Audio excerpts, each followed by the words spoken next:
Hey, hello everybody, and welcome back to the Oh Guys podcast here live on Real Nerd Hello, everybody, and welcome back to the Ojai. twitch.tv/realnerdcore.com. I'm wow, my brain has fried. I don't even know what I'm saying. Anyways, doesn't matter. Yeah, if you didn't know already, I'm your host. I'm the guy who can't form sentences correctly. I'm the guy who has no idea what he's doing, and I'm also the guy who likes Stone Cold, even though he's a bad guy.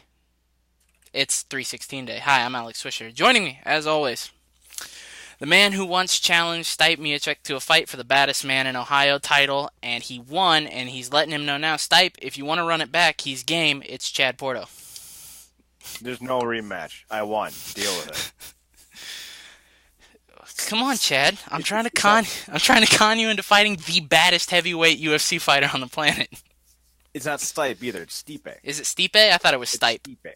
Uh, No, he's a Ukrainian fellow. Croatian. Whatever. Same fucking region. Did you see the interview he did recently? No, He said that if Brock Lesnar came back to the UFC, that it would be no challenge. He said that him versus Brock Lesnar is a complete mismatch. I'm glad he thinks that. I'm glad he does. Notch me up just like one or like half a one. Yep. Then and we'll be perfect. All right. I like Stipe. I really do. I think he's a good dude. I actually went to school with his wife, who's not so great.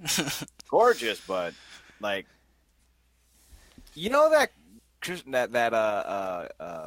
Maria Canals character Yeah. from the 2000s. Yeah. Literally her. Oh. Literally her. Yeah. All she cared about was hair, makeup, and who was getting drunk that weekend. I don't know how she is today as a 30-year-old. Like, I don't know. I'm not going to say that she's the same person because God knows I'm not, but it's just one of those things, you know? Yeah. So, for Stipe, I do think he's bad man. Bad dude.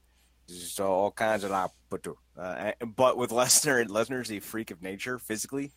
Yeah. He's one of the greatest athletes in the heavyweight division of three different versions of wrestling. Yeah. He only ever loses when he beats himself. You know, he got cocky against Murr. He didn't lose to Murr. Like, Murr did not beat him. Or Murr if, trapped him. or if the referee doesn't stop the fucking fight, like the Shane Carwin fight. Or when he's dealing with the ramifications of diverticulitis. Yeah. This dude has never really had a strong run. Now, you can beat him mentally. He's not the smartest dude, obviously. That's why he loses. But physically, if he gets his hands on you, he's going to eat you alive. Do I think Miocic can beat him? I don't know. I think so. Brock's 40, and he's not exactly a spring chicken, but Stipe is, I think, 33, 34. It's not exactly like a huge mismatch in age. I So think. I would like to see it. I don't know if Yeah. he'd win, but I'd like to see it. I think that would probably be the biggest money making headline the UFC could have, sans the if they actually go through with the McGregor uh, Mayweather UFC fight. I think they're actually going to do it, truthfully. I know it's going to cost a lot of money to get Mayweather to do it, but Mayweather right now is kind of in this position where his legacy will always be known as the guy who ducked the big fights. Yeah. He beat everyone he did. He faced. We know that. But when he fought, who was it? Pacquiao. Pacquiao had a torn labrum, and he was 40 something or 38. He was at the end of his run. Yeah. Not exactly the pristine challenge we all wanted it to be. So like this notion that Mayweather's some kind of great fighter isn't exactly the honest thing because we've never seen him do something that was truly remarkable. But then again, Conor McGregor has shown that if it's he's hit or miss as well because he's lost some fights he probably should have won. Yeah, that's I true. mean, we'll see what happens. I think Stipe versus Brock will be if it ever does happen will be amazing because it'll be a train wreck as most heavyweight fights are, and who doesn't love a good wreck? It definitely would be better than his fucking fight with Mark Hunt. Oh God. That fight was abysmal Yeah, because it was so one sided. let's throw some overweight 40-year-old in there. Woohoo! With literally the biggest freak of nature athlete that has maybe ever existed. Yeah, at least in combat sports. Yeah. I mean, well, I think we're thinking more wide because I want to say the Klitschko's are probably all around bigger, but not in terms of weight, just in terms of Yeah. height. But then again, they're not the same athletes that Brock Lesnar is. No. I think it would be good, but So we're talking what tonight? we're going to talk about the 2017 Wrestling Observer Newsletter Awards. These are fan voted.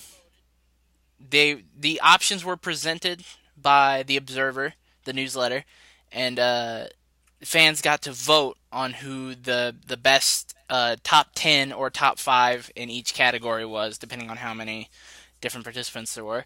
We're going to talk some WrestleMania card if we have time, because obviously there was some big news that dropped Monday regarding the whole Undertaker Cena situation. Big, not good. Big, not good. You're right. And then we're also going to talk the card for NXT TakeOver New Orleans, because I watched NXT on Wednesday, and damn is Aleister Black good. Yeah. God, before we get off on like a tangent, I just want to say, like, we thought that his biggest problem was going to be promos going in to NXT, because we already knew that Aleister Black, Tommy End, was a fantastic wrestler. But man, that promo that he cut and the character work he did with Zelina Vega on Wednesday was really, really good. Yeah, I heard a lot of buzz about the stuff from this past week of WWE networks. I actually just finished 205 Live. I'm in the middle of watching.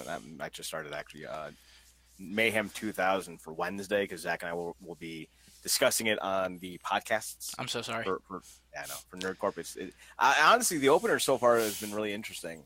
Not good, but like there's some bits in here where I'm like, that's kind of a cool little thing to do. Yeah. We'll get into that Wednesday. So on my to-do list now is to watch the Selena Vega Aleister Black promo. Yeah, I watched all of NXT. I would say that that obviously went on last, and it rightfully should have, because everything else was good, but not great. So, yeah. Let's see what the people, the vast majority, I would say, of internet wrestling fans think of wrestling for the year of 2017. Well, real fast before we get into that, what I want to ask you is this: do you think NXT would be better served getting rid of every major star who has name value and bringing those guys to the main roster and letting NXT be about the younger, undiscovered developmental wrestlers and the indie guys who never developed a name value, like your Baileys and Sasha Banks? Yes, for the purpose of letting the actual non-indie talents get a chance to develop and make characters and get over on their own. No, in the sense that they don't want that. They want to turn NXT into a brand. Which is dumb. Which, yes, I agree, is dumb. The purpose of NXT was to groom new talent for TV, and now it's like, well, why? Because, I think one of the big examples I could use is the fact that Tino Sabbatelli has really grown in ring over the past 2 years. And I say over the past 2 years because I know that he's been in NXT for at least 4 now. He's grown in the ring really well, and I can see that his character work is starting to come through. The only problem is nobody gives a fuck about who he is, because he's been stuck in a shitty tag team with Riddick Moss, and he hasn't had a chance to shine. He just keeps eating losses to guys like Adam Cole and guys like, fucking Kyle O'Reilly and Bobby Fish. And, what good is that going to do for you? What's he going to be? Are you telling him right now, Tino Sabbatelli, are you saying, look, you are our new Heath Slater. Suck it up, collect a paycheck. Or are you still filling this guy's ears with the ideas of, you could be world champion one day, you're going to be a huge star, we're grooming you to become the best? Because if you're doing that, you're lying to the guy. Because it won't happen. Not if you got Adam Cole there, who's an indie darling.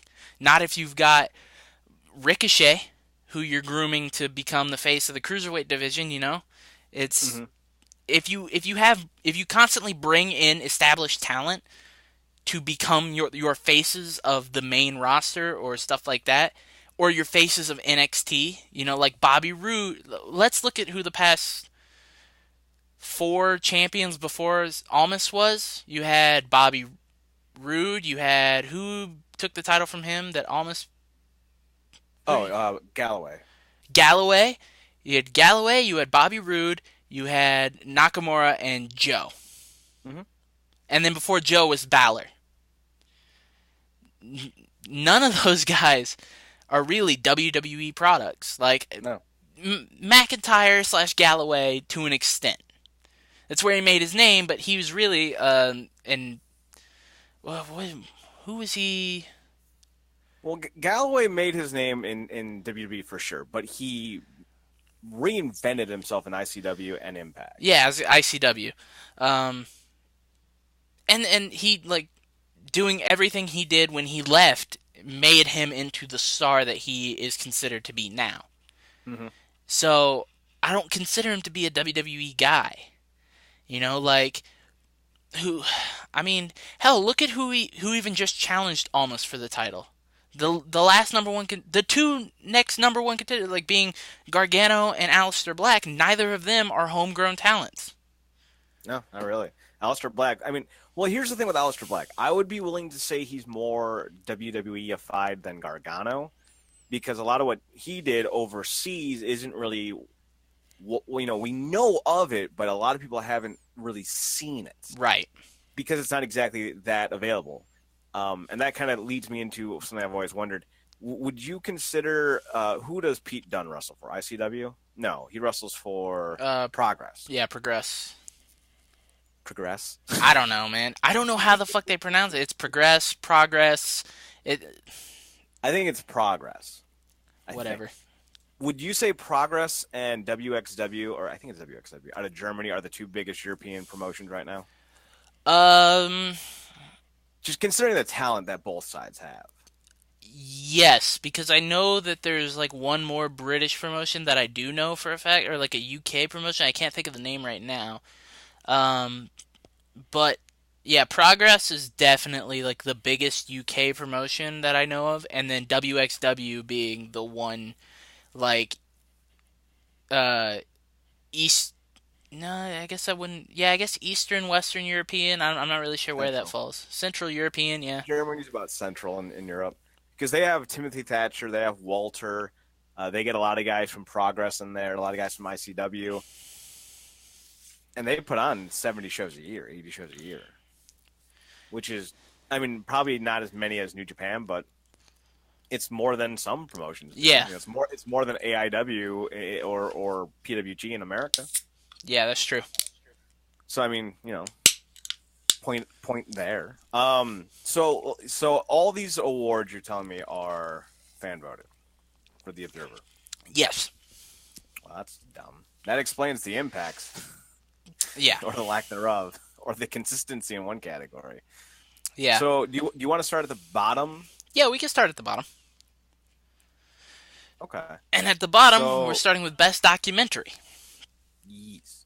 So, number 1, well, we'll start with number 5 being, and we'll go from 5 to 1, and the 1 being the best, 5 being the 5th best. Is this the Observer rating, or is this a link? This is on Reddit. Okay, can you link me that? Yep. I got the wiki open. Yep. I don't see the other 4. I got you. Thanks, buddy. Cool. Yep. So, yeah. Abed and Nadir. This has every category except for one, and the one category it doesn't have is Most Improved. Okay. Which I have up on a different tab with the top 5 Most Improved Wrestlers. Okay. Well, we can handle that when we get to it. Yeah, I know exactly where I'm going to insert it, so don't worry. It's Most Improved? Yeah. Because there's... Let me see here. It is on... I'm going to put it right before Most Underrated and Most Overrated. Rookie match, weekly TV show. What the?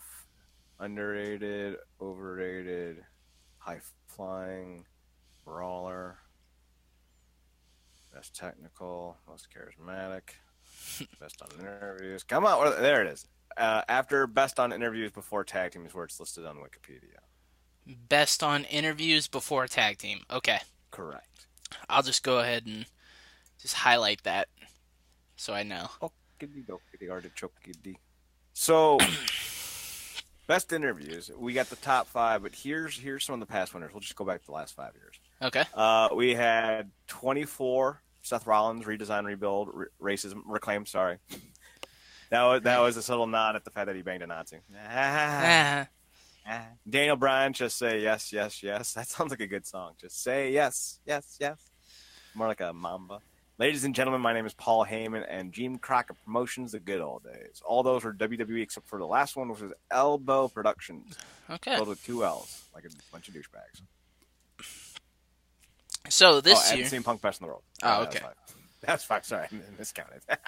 This year, the top 5 for best documentaries. Number 5, WWE 24, Finn Balor. I didn't watch it. Neither did I. WWE 365. I've only watched one of them. Okay. WWE 365 with Kevin Owens at number 4. Fight Owens Fight at number 3. Bruiser Brody, The Last Wrestling Rebel at number 2. And then number 1, best documentary this year is Ric Flair's 30 for 30, which is the one I watched. Which is kind of ironic because it's the one that no one needs to watch. We already know the story. Like, there was nothing new in it. I think it was again, a cool retrospective. Yeah, and I was about to say, I literally just told myself this like on Thursday. We need to remember that not everyone always knows all the things we know when we know them. Yeah. Sometimes you need to retell the story, and I get it.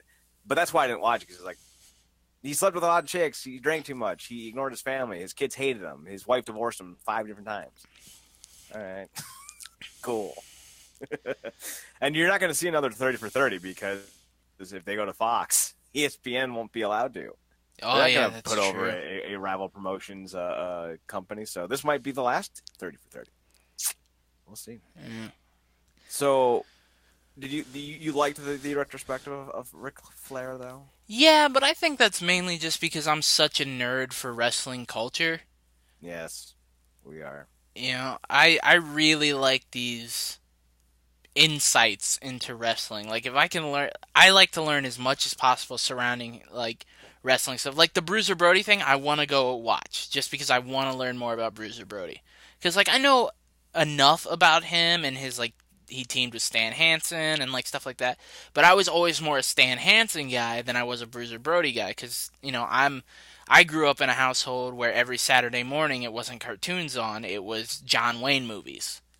You know, so I like Stan Hansen because he reminded me of like he's the outlaw, he's the reckless rebel who comes out swinging a bull rope and smacking Japanese dudes across the face, and he's lariating people's heads off.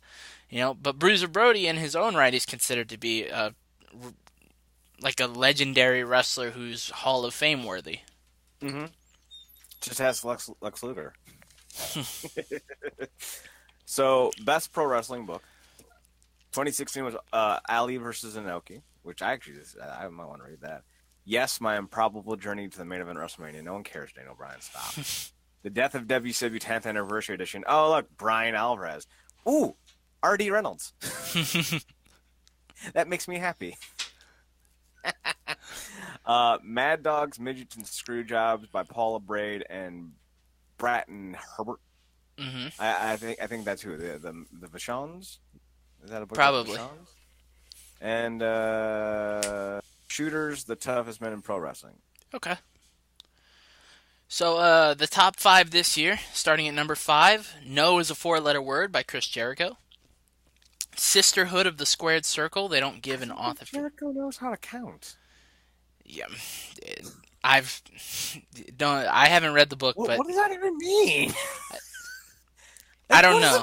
I assume he gets into the narrative of the story behind his title somewhere in the book, but Sisterhood of the Squared Circles by Dan Murphy and Pat LaBraid.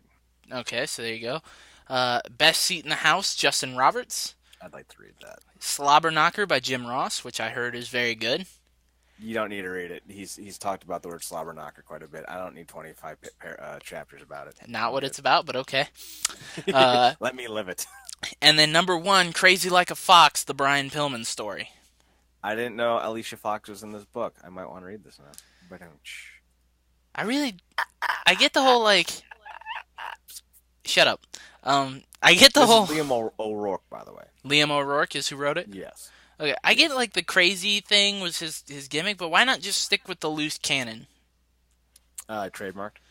Fair enough. I don't think this was a WWE book. Fair enough. So worst gimmick. Yeah. 2016 saw Bone Soldier. 2015 was Stardust. 2014 was Adam Rose. And then TNA dominated from 2013 and 2012 with Aces and Eights. Oof. And then Michael Cole just for shits and giggles was the year before. Was that 2012? Was when Aces and Eights started? Yeah, near the fall, like right after the summer, it was when it really picked up steam because I think Austin Aries' No Surrender. He didn't have a match at No Surrender. He had a confrontation. Well, I'm calling bullshit on the fans on that one. In 2012, then the Aces and Eights were good. 2013, however, I was riveted because we didn't know who the leader was. You know, Devon got revealed at Bound Glory, and say whatever the fuck you want. That was a big shock. Let's talk about the best Aces and Eights reveal of all time, Wes Briscoe. I was about to say Garrett Bischoff. That's a great one. Garrett Bischoff and Wes Briscoe, the heavy hitters. I will say this: 2012's Ace and Eights involved Jay Bradley. Yeah. So I ain't gonna shit on it because it gave Jay Bradley an opportunity to work with the company, and then he got signed the next year, I think. Yeah. So, and then he was gone, and then he came back. And then he was gone again. And then they gave him an arguably worse gimmick. Oh no, it wasn't arguably. It was worse. Jay Bradley was good on his own. I don't know why they needed to do the whole thug gimmick. Just, I mean, you can call him the Thug, just don't make him like some Irish wannabe. Yeah, I know. The whole Aiden O'Shea thing really made me mad because I was like, did he still call it the boomstick though?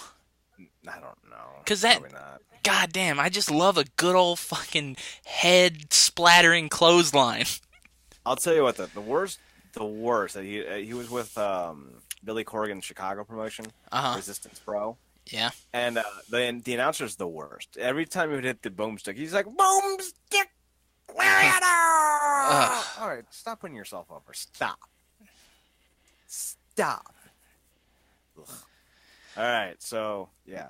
Top 5 worst gimmicks this year.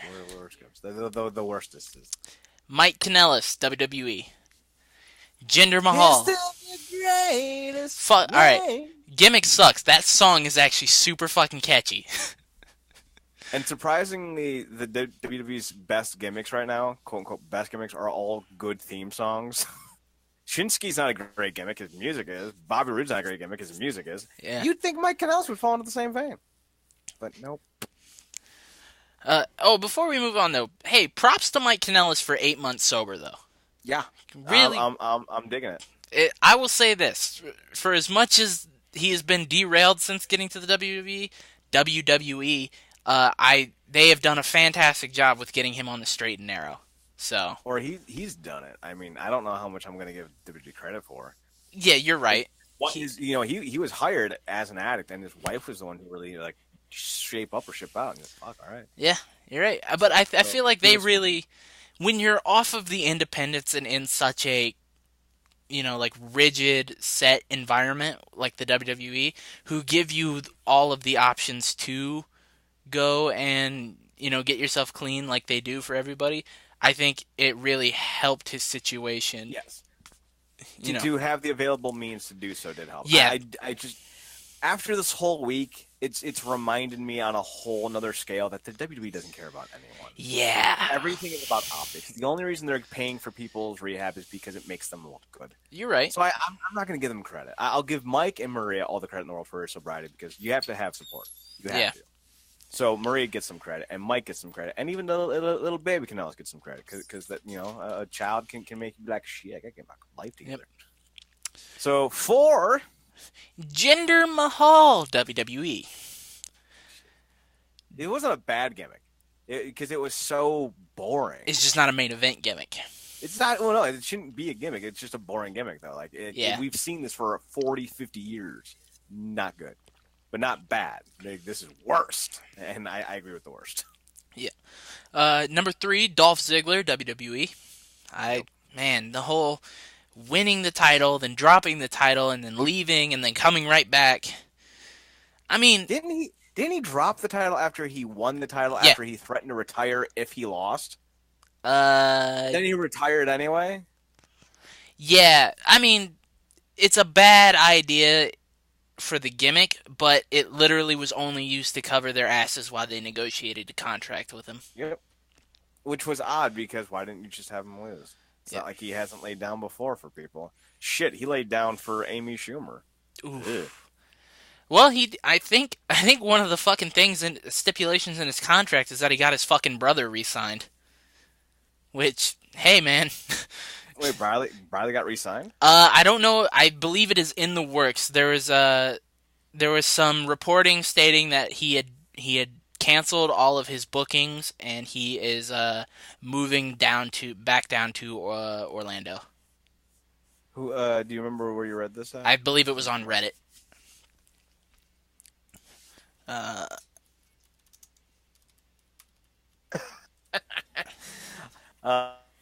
It's not that I don't trust Reddit. It's just I don't trust Reddit. Yeah, no, I don't trust it either. But there's reports that he could be headed back to.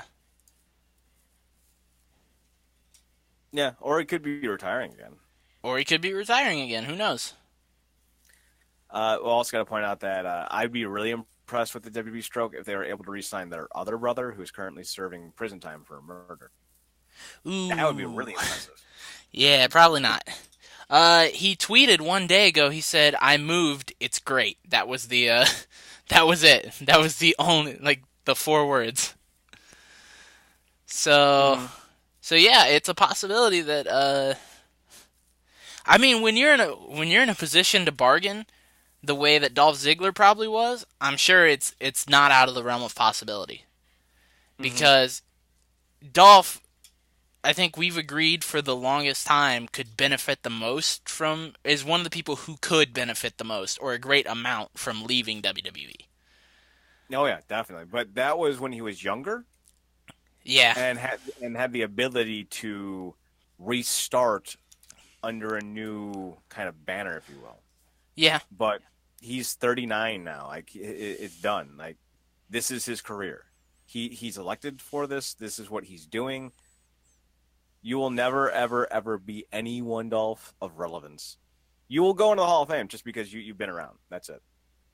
I can't name one amazing epic match he's ever had. Yeah, you got me on that one. So anyway, that's 3. What's 2? 2. Jason Jordan as Kurt Angle's son.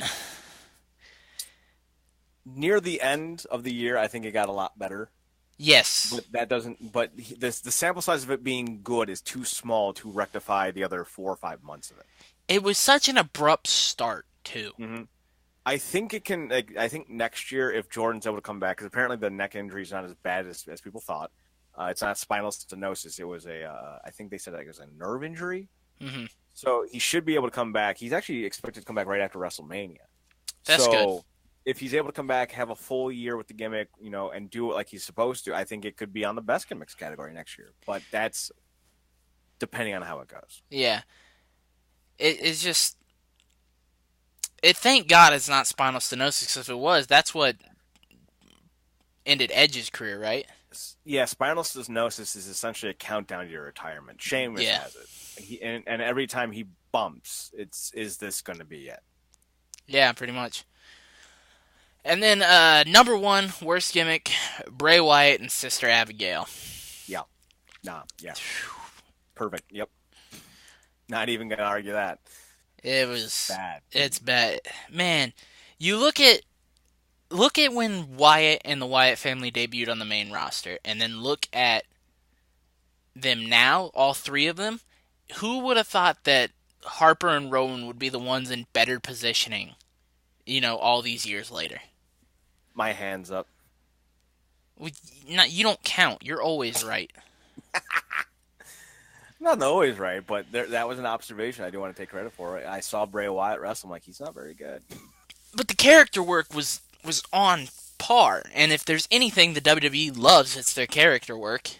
I will say that his character was different. At no point was it ever good, because he was never making sense. Now, you, I would imagine, well, not imagine, but you are someone that I put a lot of stock in with your opinion. Mm-hmm. If you have an opinion about something, I'll be like, all right, let's check it out. So I'm going to ask you a very specific question. And your answer will determine how I perceive Bray for here on out. Is there one promo, that you remember from Bray Wyatt? That was good. Yes, and I will say it only because he literally referenced Rage Against the Machine lyrics.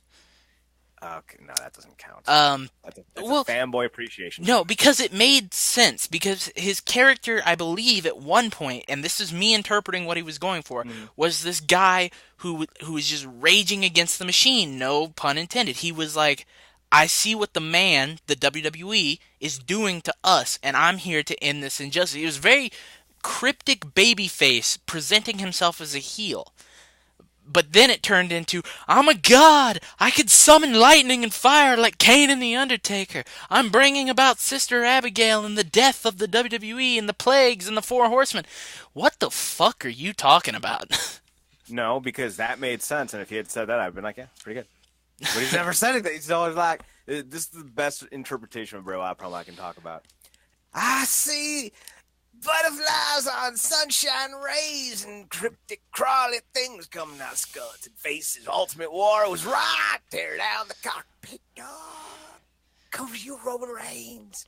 Baba Ganoush. Fair. That's usually how I listen to a Bray Wyatt promo. It's literally that nonsensical. Yeah. You like the Baba Ganoush at the end? I was stunned with the Warrior was right. That's where you lost me. I was like, no, he wasn't.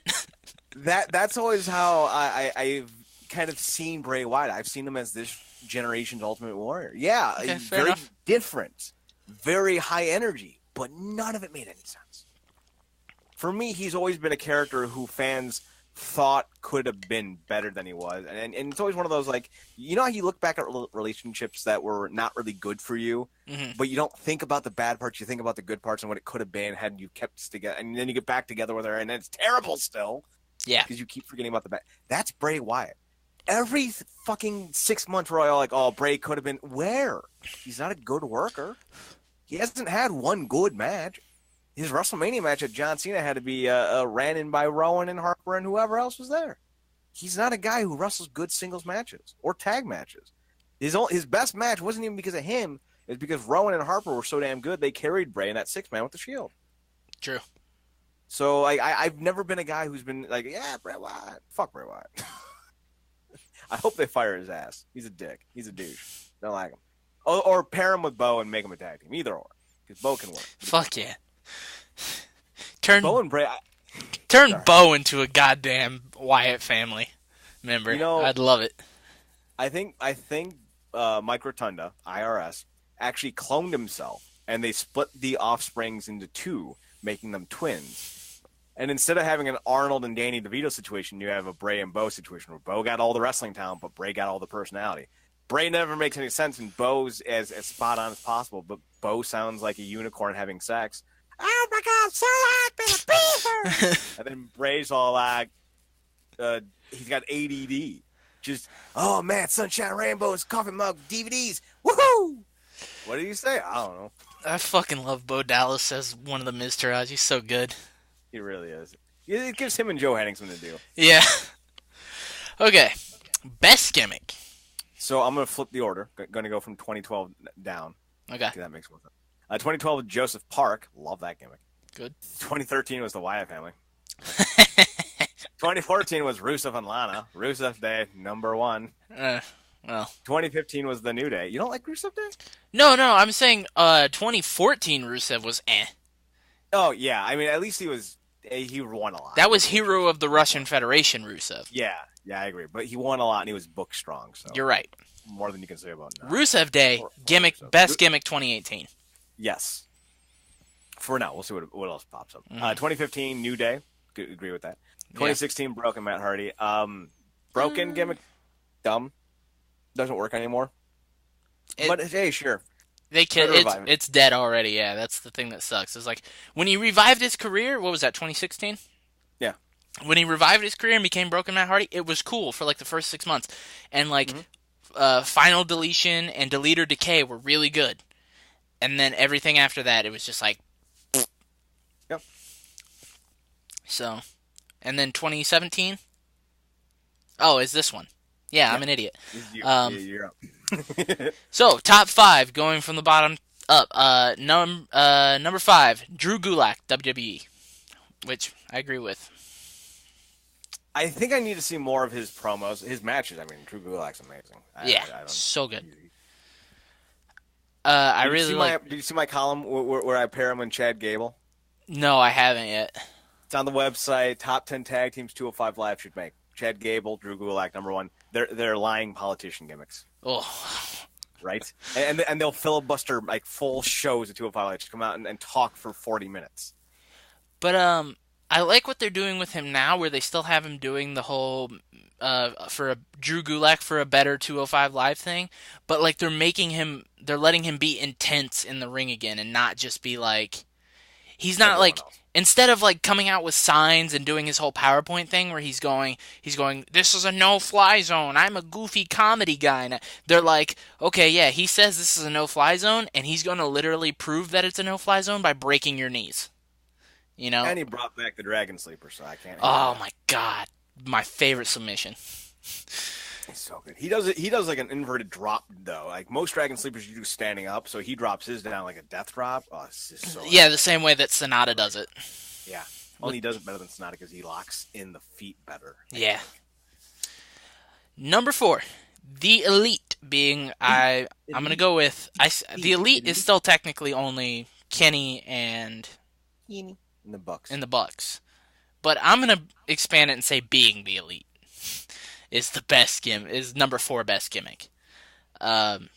Just because Marty and Cody and Hangman are really good on the Being the Elite show, so.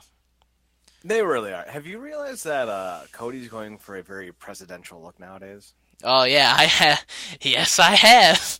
He's strictly wearing red ties. He dyed his hair blonde, and he's talking very nonsensical at times about things that maybe he shouldn't be talking about. Oh, I'm aware, but he's literally going for that, like the American heel in a foreign country, kind of like who's the pro-Trump guy that works for, was it CMLL or AAA? Corey Graves' brother? No, I thought it was Brian Cage who did that first. He might have, but I know that there's a guy who's doing. I think his name's Sam Adonis. Let me see. CMLL, you said? Sam Adonis. Sam Adonis. He's working for CMLL, working as a heel pro-Trump character. Well, there you go. Yeah, he's the younger brother of Corey Graves. Is he better than Corey Graves in the? Apparently, yes. Well, look, he's 251. Bullshit. Maybe 221. 6'4", 251. Damn. They list Dean Ambrose at 6'4", 230. Bullshit. Bullshit. He's like 5'11". Yeah, no, he's not 6'4". Are you fucking kidding me? So, all right. The only reason I even checked that out is because I was playing 2K18. Because I'm like, all right, let's just give this another chance. Because I really hate the fucking ping system, but whatever. Yeah. So I did a backstage brawl with Rhino and Dean Ambrose. I'm thinking like maybe Rhino's like an inch too short. No, he's like 6 inches shorter than Dean Ambrose. I'm like, what? Yeah. That can't be right.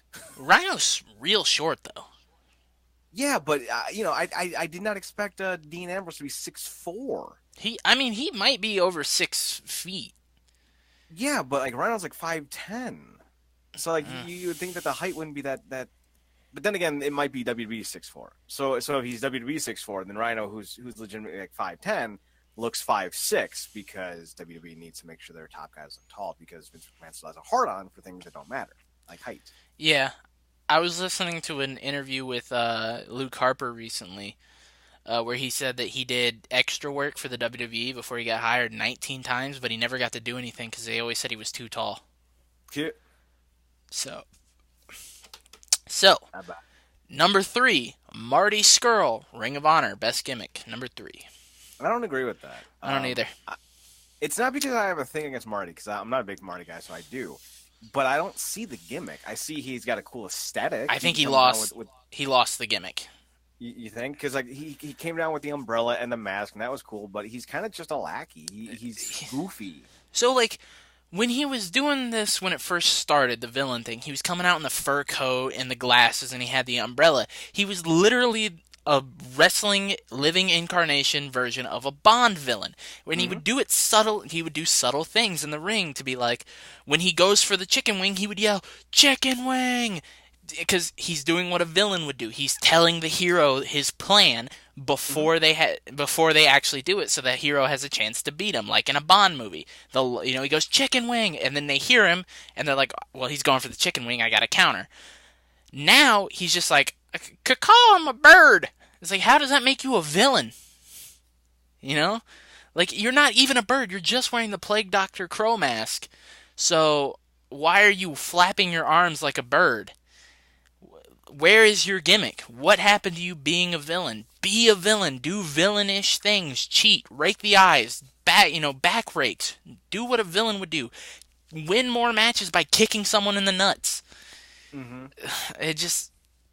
Man, I think my favorite little heel bit was he would drop the hero to the knees and hands, and as the hero's getting up, he would stomp on their hand. Yeah, it's a cool little heel thing because it's not overtly illegal, but it's like, oh, come on, you don't need to do that.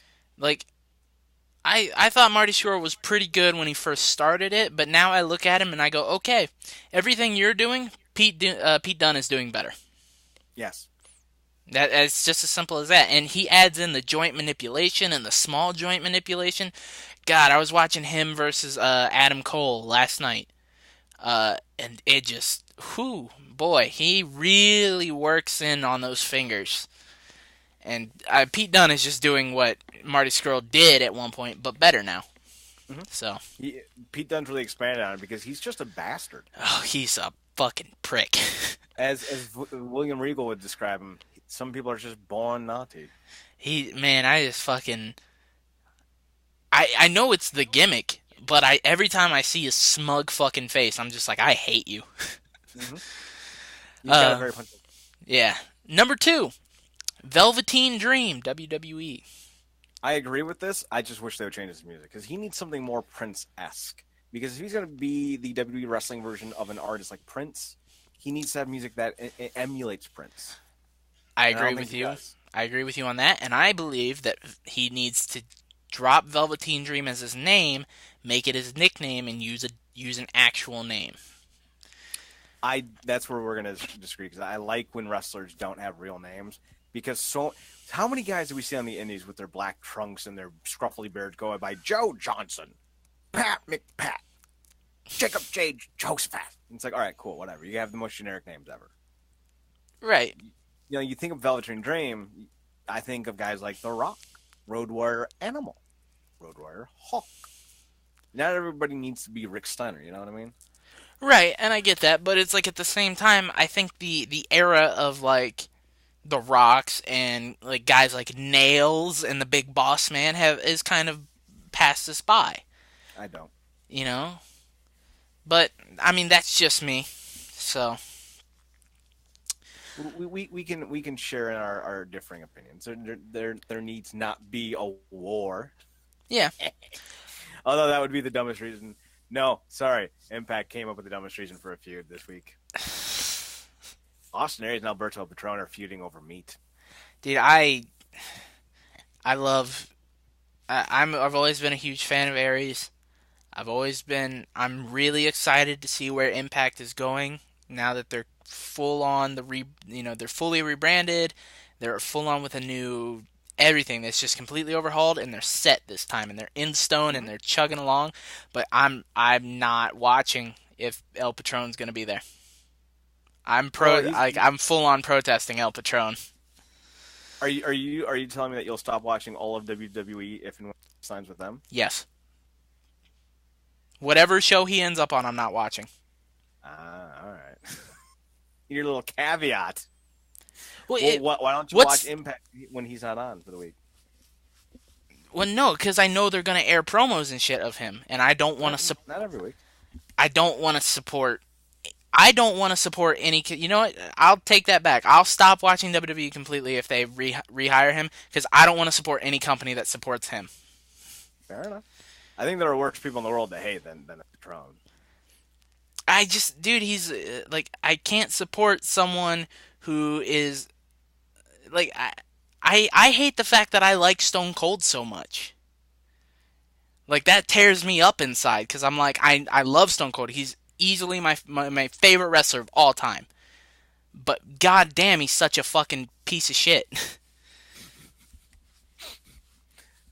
See, I've been one of those people that I'm right there with you, but I also need to kind of point out this thing that I think is kind of being put into perspective, and I blame Moolah for this.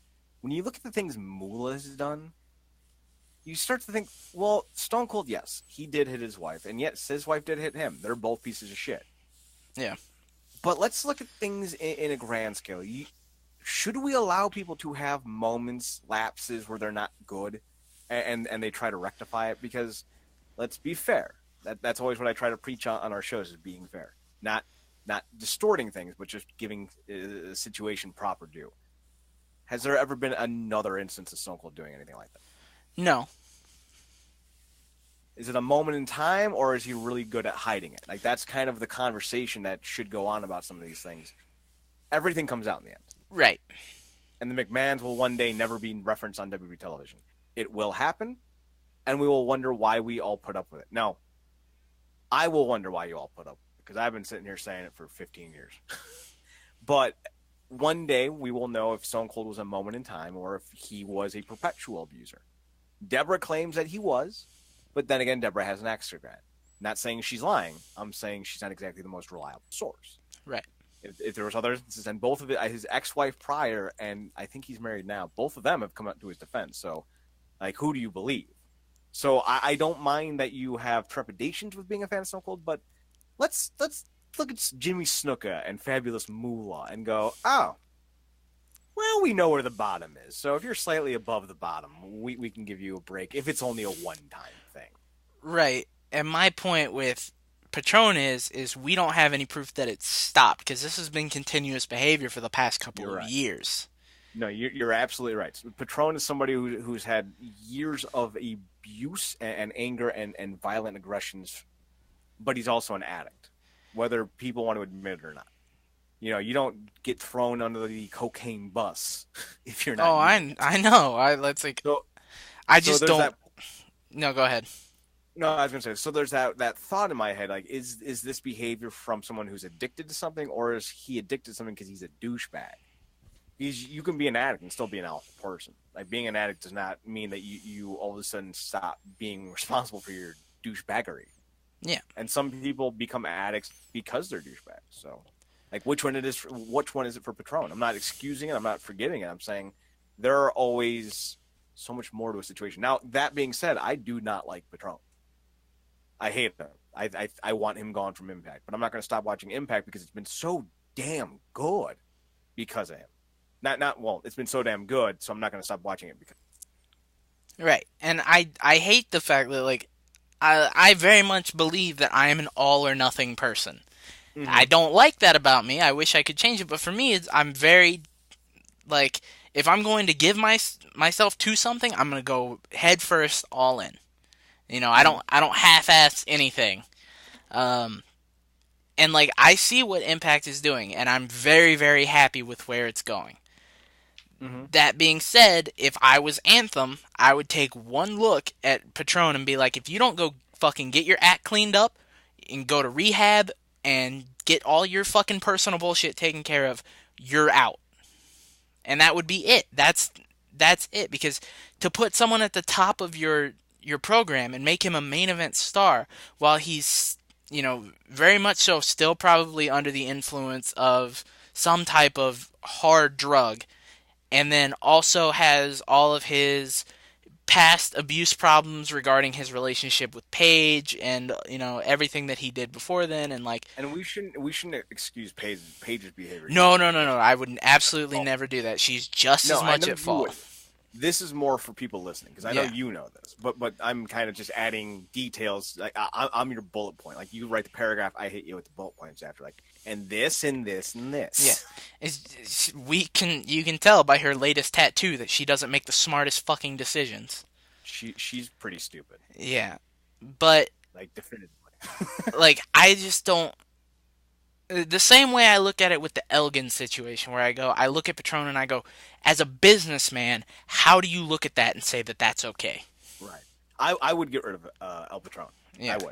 I would never would have brought him in, but that's Jared for. Yeah. But, I just hope that they get rid of him, the WWE doesn't rehire him, and that he just kind of fades off into obscurity where he belongs. Are you saying you'd rather see him fade away into nothing? Fabian Cortez, X-Men, greatest villain. Number 1. Los Ingobernables de Japón, New Japan Pro Wrestling. I agree. I don't. Look at all the characters that you have in there. Like Sonata. His gimmick is that he is stupidly sexy. Look at Naito. His gimmick is tranquilo. Look at Evil. Moving on. Yeah, I like all those characters, but this is like shouldn't if you have a stable, shouldn't the stable be the gimmick? I mean, like EX. I don't think you don't need to go into specifics. There's just Rebels. I don't think there's really one stable in New Japan that is a gimmick. Bullet Club. Even then, it's like they all like Yujiro Takahashi has his own gimmick inside of Bullet Club. Right, but Bullet Club's gimmick was that they were foreign outsiders coming in to take jobs from Japanese wrestlers. Right, and that's why what's his name? Yujiro Takahashi. Yujiro Takahashi. That's why he's so kind of vilified, is because he's the turncoat. He's not vilified because he brings in all the sexy Japanese ladies. Well, duh, we know that. but the wrestling fans in Japan don't like him because he turned his back on Japan. But that's. I don't even feel like that's. It's an 80s foreign heel gimmick. I don't even feel like that's the gimmick with Bullet Club anymore. True. Like, you could argue that it's definitely evolved at times, but originally I would say that's what it was. Yeah, like within Chaos, there's no one set gimmick. I mean, you have the Rainmaker. Even then, that's more like a name than it is a gimmick. Yeah. You have unless you count the fact that he drops Dollar Bills, y'all. But he only does that for the big shows. True. You have the Stone Pit Bull Tomohiro Ishii, and that one makes sense. Yeah, well, that's not so much a gimmick so much as an accurate description of him physically. You have Hiroki Goto. I don't know what the fuck his gimmick is, if he even has one. Who else is in Chaos? You have Will Ospreay, who is just wannabe. No. you should just have Will Ospreay. You got the best friends. You got Chuck Taylor and Trent. Yep. There you go. There's a gimmick. That's a gimmick. Man, did you watch the Chuck Taylor Sonata match from the New Japan Cup? No. Was it good? It's so good. Is it good because it was Chuck Taylor being Chuck Taylor, or did Chuck Taylor pull out some athleticism? No, like Chuck Taylor had his moments in the beginning, and then he kind of sprinkles stuff throughout, where he'll shout out to the. It's dead silent, and you just hear Chuck Taylor's about to hit the ropes and then come back for a clothesline, and he just goes, "I'm gonna kill this motherfucker." And then he hits the ropes and comes back, and of course he gets countered. But what night was this? This was from the 12th, I believe. All right, well, yeah. I will make sure to watch that match because you know me and Chuck E. T. And he faces Sonata, and him and Sonata, they're the main event too. They tore the house down. It was so good. I'm not saying it was a 5-star match by any means necessary, but these guys hit 3.75 4 stars up to maybe going 4.5. For anybody who says that Sonata, it's clear that Sonata is the future of New Japan. He's going. Huh? Unless he leaves. Unless he leaves. You're right. He does. He's been in All Japan. He's been in TNA. He's been in Global Force. He's been in Wrestle One. And there's been rumors that he has aspirations going to WWE. He would falter in WWE, unfortunately. Oh, obvious. Just because they have Shinsuke, who they're pushing as the top, foreign talent. Even look at Shinsuke and Asuka. They're being pushed to the top, but they're not, tearing it up. No, you're right. And part of that's because they don't know. Like, you can book a Japanese or a Mexican or whoever wrestler who doesn't speak English. You just need to know how to make their mannerisms their promos. Asuka can do it. Asuka does it every time she's out there. She doesn't need to talk. You're right. And they kill the mystique by making her talk. And it's like, this is fucking stupid. Because Vince McMahon doesn't have a fucking clue anymore. But Sonata needs to be... There's only one of two people who I think should take the title from Okada right now, and it's either Ibushi or Sonata. I'm on the Kenny Sonata train. I'd also be okay with Cody, but I don't see Cody being inserted at any time. Oh yeah, no, those four for sure.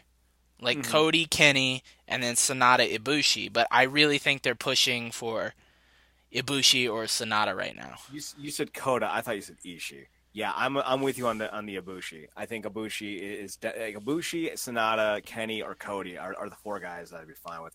Koda being probably the most likely. Yeah, and then I feel like if Kota takes the belt, then Sonata's going to take it from him, which will give Sonata the main event rub, and then they'll probably put it back on Okada just to pad out his history-making numbers, because Okada's got the Reigns treatment where he's breaking all the records, and to be fair, at least he's good enough to earn them. Yes, you're right. If Kota wins it, he's going to be a transitional champ. Oh yeah, that's why I think like they're going to transition it off of him so that they can build someone new, and then they're going to give it to whoever they're trying to build, and then Okada's going to take it back. I could see Kota dropping it, or Kota getting it probably in May or June, dropping it to Sonata probably in August, and then Sonata Okada Wrestle Kingdom, which is going to be a lot of fun to see. I think Okada's got to do like 2 more defenses before he breaks Tanahashi's defense record. Total or singular run? Singular run, I think. Yeah, I think you're right with 2. So I think he's got to defend it twice more. So he's going to beat whoever his next 2 are. Then Ibushi's going to take it from him. I think that makes sense. Because I think they just want him to beat that record, and so because he's going to beat every record eventually. Mm-hmm. Yeah. So. Right. So yeah, gimmicks. That being said, let's move on to Promoter of the Year. Dana White in 2012 and 2013. Taaki Kidani, New Japan. Mm-hmm. Takaki. And then Dana White the last 2 years. So pretty simple shit. Okay. Number 5 this year, Jim Smallman. I don't know what he... He's a car salesman out of Topeka. Oh, okay. Good promoter. Did a 2-for-1 deal. A lot of people thought it was stupid. Sold a lot of money. He's up Progress. Progress, okay. Number 4, Showtime Sports. Because everyone watched the Showtime boxing. Yeah. Number 3, Triple H. WWE, obviously. Number 2, Dana White, UFC. And then number 1 this year, Takaki Kidani, New Japan. Which, I mean, makes sense. It was a resurgence year for New Japan.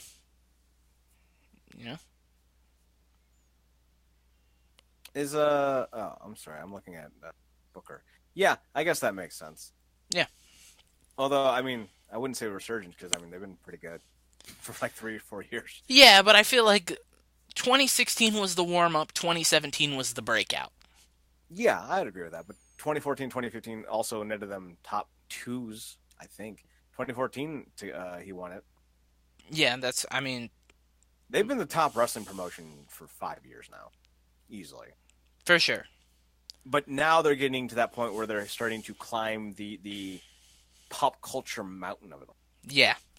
I mean, they have, thanks to literally the Young Bucks, Cody, and Kenny Omega, they literally have an exclusive merch deal. Not exclusive because the WWE has a merch deal with Hot Topic too, but they got New Japan into Hot Topic. Mm-hmm. And that's impressive. You know, they got that shouldn't be discounted. They brokered a deal between Pro Wrestling Tees and Hot Topic. We're getting to a point where those four men have to start wondering, why are we working with people? Yeah. I mean, I believe All In might be the start of the Cody Rhodes ran promotion. There's no way All In doesn't sell out. Yeah, there's also no way it hits 10,000 because the way that arena is going to be set up, it's going to be like 9,500 maybe. But that might be one of those things where they can still claim that it was 10,000 with walk-ups and people still wanting to get tickets. Yeah, because the same way that the WWE claims to have 100,000 in attendance. Right, when it's 92,000. Yeah. Okay. You're kind of stretching it pretty hard on that one, aren't you? Yeah. Best Booker? Best Booker 2012, 2013, 2014, Gedo and Jado. 2015 was Paul Levesque and Ryan Ward. Bring back Ryan Ward. Bring back Ryan Ward. Who was brought to SmackDown and then disappeared. And then Gedo. Apparently Gedo left. Yep, so this year, number 5, Christian Michael Jacoby of WXW. Shocker. Number 4, Smallman, Briley, and Joseph from Progress. Number 3, Jun Akiyama of AJPW. All Japan has had a very good 2017. Joe Doring came back from a brain tumor and won the Triple Crown Championship. That's awesome. Yup. And the Triple Crown, for those of you who don't know, is their top belt. Yeah. Number 2, Triple H, and I'm going to put out the amount of votes just so we can see how big the difference in from 1 to 2 is, and then it'll let you know how it goes from there. He had 48 votes to be in second place. The best booker this year is voted by the fans with 1,025 votes, Gato. Why isn't Jado listed? Is he no longer a booker? I don't know. He might be. I think he is. I just don't think people are giving him the credit that he deserves. Or I have no idea how much he actually has insight on, like the actual creative process anymore. Yeah, he may have moved to a different part of the promotion because I know he's still with them. He might, yeah. Like I know for a fact that like Gato and Jado haven't done very much. Well, Gato more so actually than Jado has in ring work. Like I haven't seen Jado in months, but Gato had like a match. I want to say like maybe 2-3 months ago where he teamed up with Chuck Taylor and Trent actually. So yeah. Worst promotion of 2017. Now I wonder who the winner of this is. Do you want to do the ones for the previous years? It was TNA. Okay. There you go.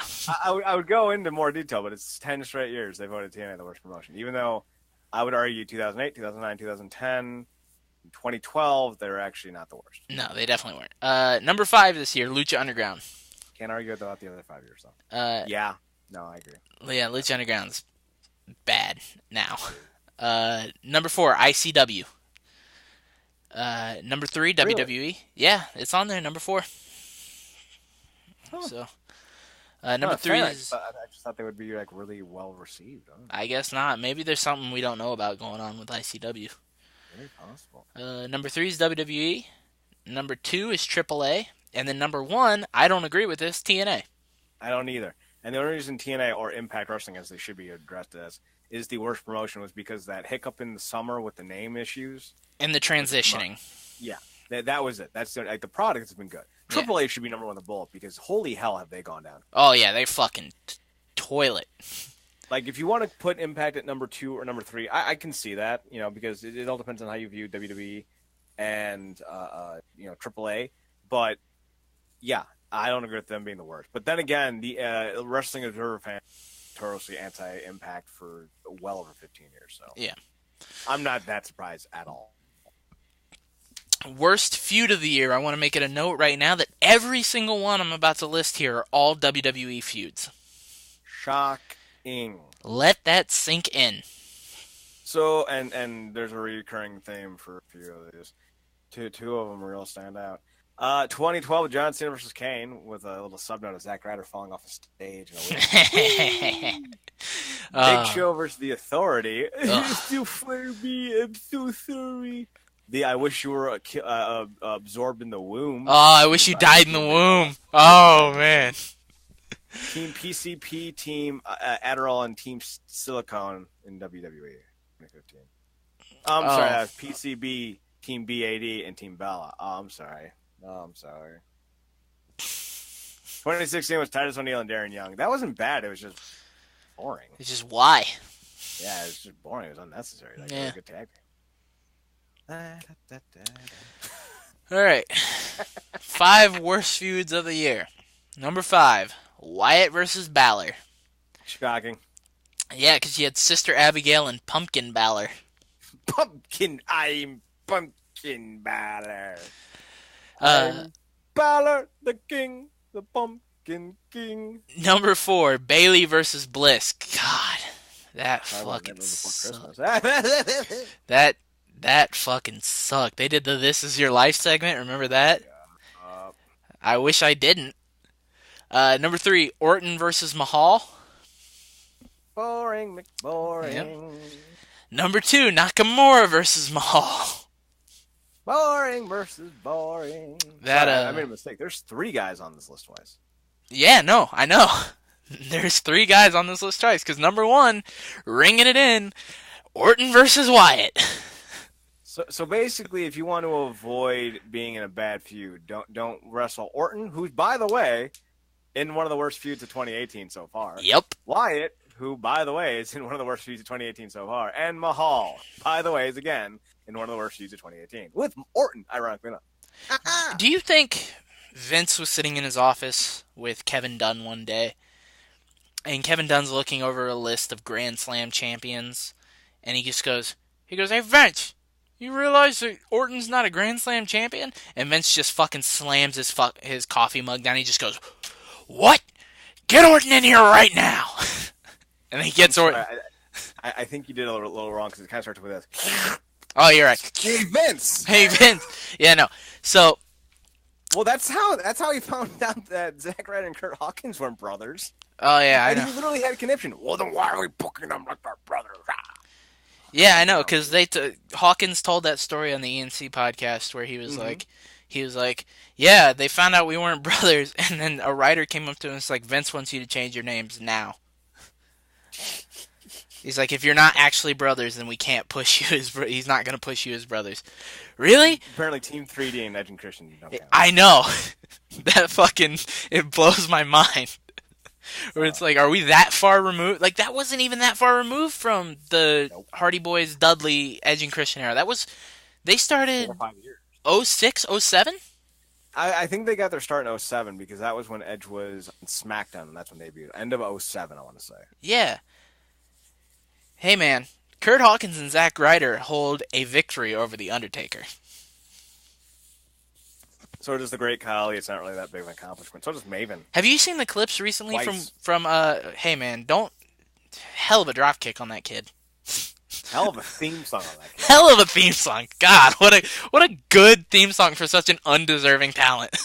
Right? I remember when Tina was about to sign him in 06. Have you seen the Khali versus Chris Candido match from New Japan? Oh no. He could actually move. This was before his umpteenth knee surgery. Yeah, this was before his bones started giving out on him like Andre the Giant style. Ugh. Yeah. I'll have to check it out. I saw clips and stuff of it on Reddit, and I was just like, well, it's got Chris Candido in it. So, excuse me. Worst match of the year. Oh, fun. 2012, John Cena and John Laurinaitis. Oh, God. That was no DQ, by the way. Ugh. Brie, Nikki Bella, Natalia, Naomi, Cameron, and Eva Marie versus JoJo. And JoJo. Versus AJ Lee, Tamina, Snuka, Caitlyn, Alicia Fox, Oksana. Sorry. Oksana. Rose Mendez, and Summer Rae at the Survivor Series. Ooh, that sounds bad. Oh, it was bad. John Cena versus Bray Wyatt, steel cage at Extreme Rules. The Laurinaitis Cena match was no villain. Just a Triple Mania's Psycho Circus versus Villanos. That was pretty bad. And One Night Only Knockouts Knockdown. Yes, I like both these women, but yeah, they deserved it. Shelly Martinez and Rebel. Oh my god, that match was so bad. It was really like just watching. I think it was like Shelly tried to do like a Luthez, and like her like lower section like just went right into like her stomach. I'm like, that's not how you do it. When Shelly Martinez went for the fucking tope? Yeah. Oh man, that was rough. I like. You're right. I like both those women, but man, that that match was bad. Yeah, that's the best way to put it. That match. So number 5, and this guy's gonna show up 3 times on this list. Not to bury the lead, but shocking. Randy Orton versus Jinder Mahal, Punjabi Prison. Fucking sucked. Can we just all admit that Randy Orton sucks? Yeah, Randy Orton's bad. He's got one move, the RKO. That's his entire gimmick, the RKO. Now, it's not a bad gimmick, but he's a terrible wrestler. Number 4, Alexa Bliss versus Bayley, kendo stick on a pole match. Bruh, in theory, this match works, bro. Bro, let me tell you, bro, when I was booking WCW, bro, we had the strongest ratings of our run in November of 2000, bro. Dude, shouldn't have been removed as head booker, bro. Telling you right now, bro. Bro. 4-day Tyler Reigns work, bro. Just look at the ratings. Fucking kendo stick on a pole. Anything on a pole. I want to take a kendo stick on a pole to Vince Russo's throat. Yeah. Not kill him, but make sure you can never talk again. Number 3, the AAA Rumble, and then wow, that was a little dark. No, the only reason I'm laughing at the AAA Rumble is because drunk Jeff Jarrett coming out fucking throwing tortillas into the crowd. That was a great bit. I feel bad because he was obviously very drunk. He was, but it was still a great bit. He didn't know anything he was supposed to do in the match. He didn't remember his spots. It took him forever to get into the ring.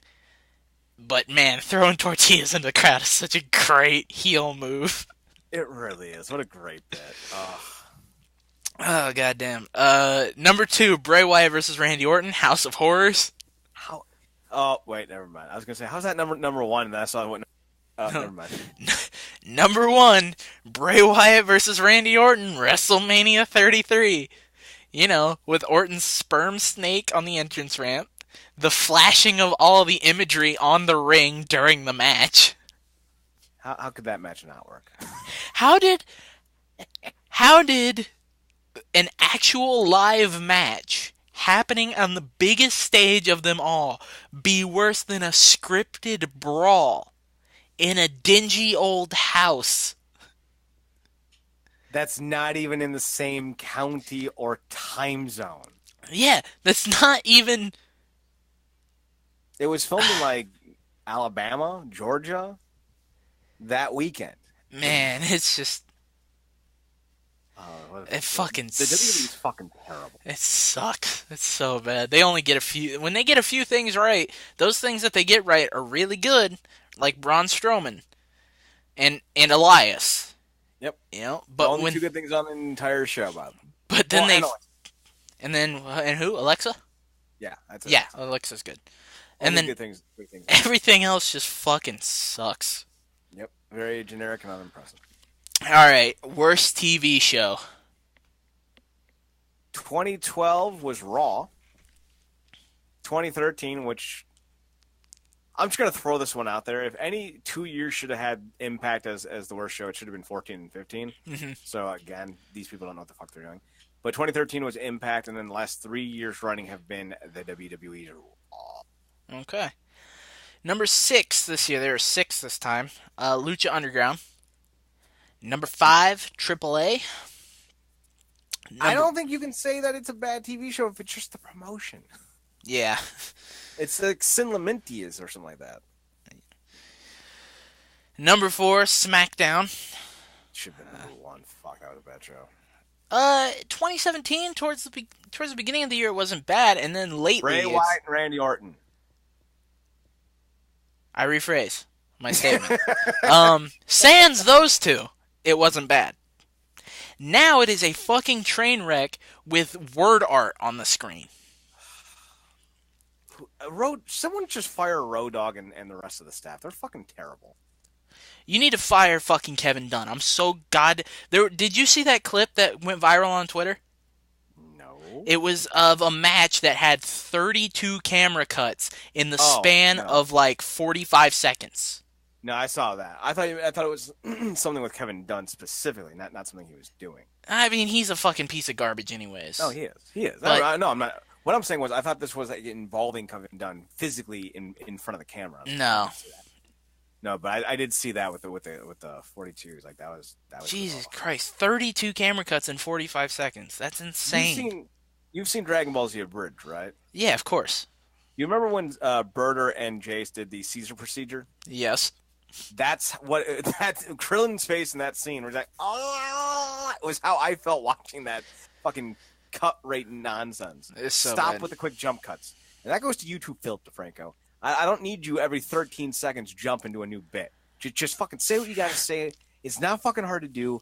Swisher and I do it every week. I do it 6 times a week. It's not fucking hard. You don't need a jump cut every 5 seconds. Fuck. That annoys me. Number 3, 205 Live. And that's fair considering it hasn't picked up. This was before the introduction. This was 2017, before the introduction of Drake Maverick, Rockstar Spud, who has increased the product significantly. I agree. Number 2, Impact TNA, which I don't agree with, because while the business itself, the promotion, may have been having trouble on the back end, the TV product has been fantastic since Anthem got a hold of it. Anyone saying that the Slammiversary match between Scott Steiner and Josh Matthews against Joseph Park and Jim Morris wasn't match of the year is an idiot. Fucking match was it was so much better than it deserved to be. It really was. Get in, Borash! We're gonna run him over. Get in, Matthews. We're gonna run him over. So fucking. I love Scott Steiner. And he's coming back. And number 1 with a bullet, Raw WWE. Shocking. That was shocking. I'm gonna agree with you. Raw should be number 2. SmackDown should be number 1. I think so. I think that's a fair order.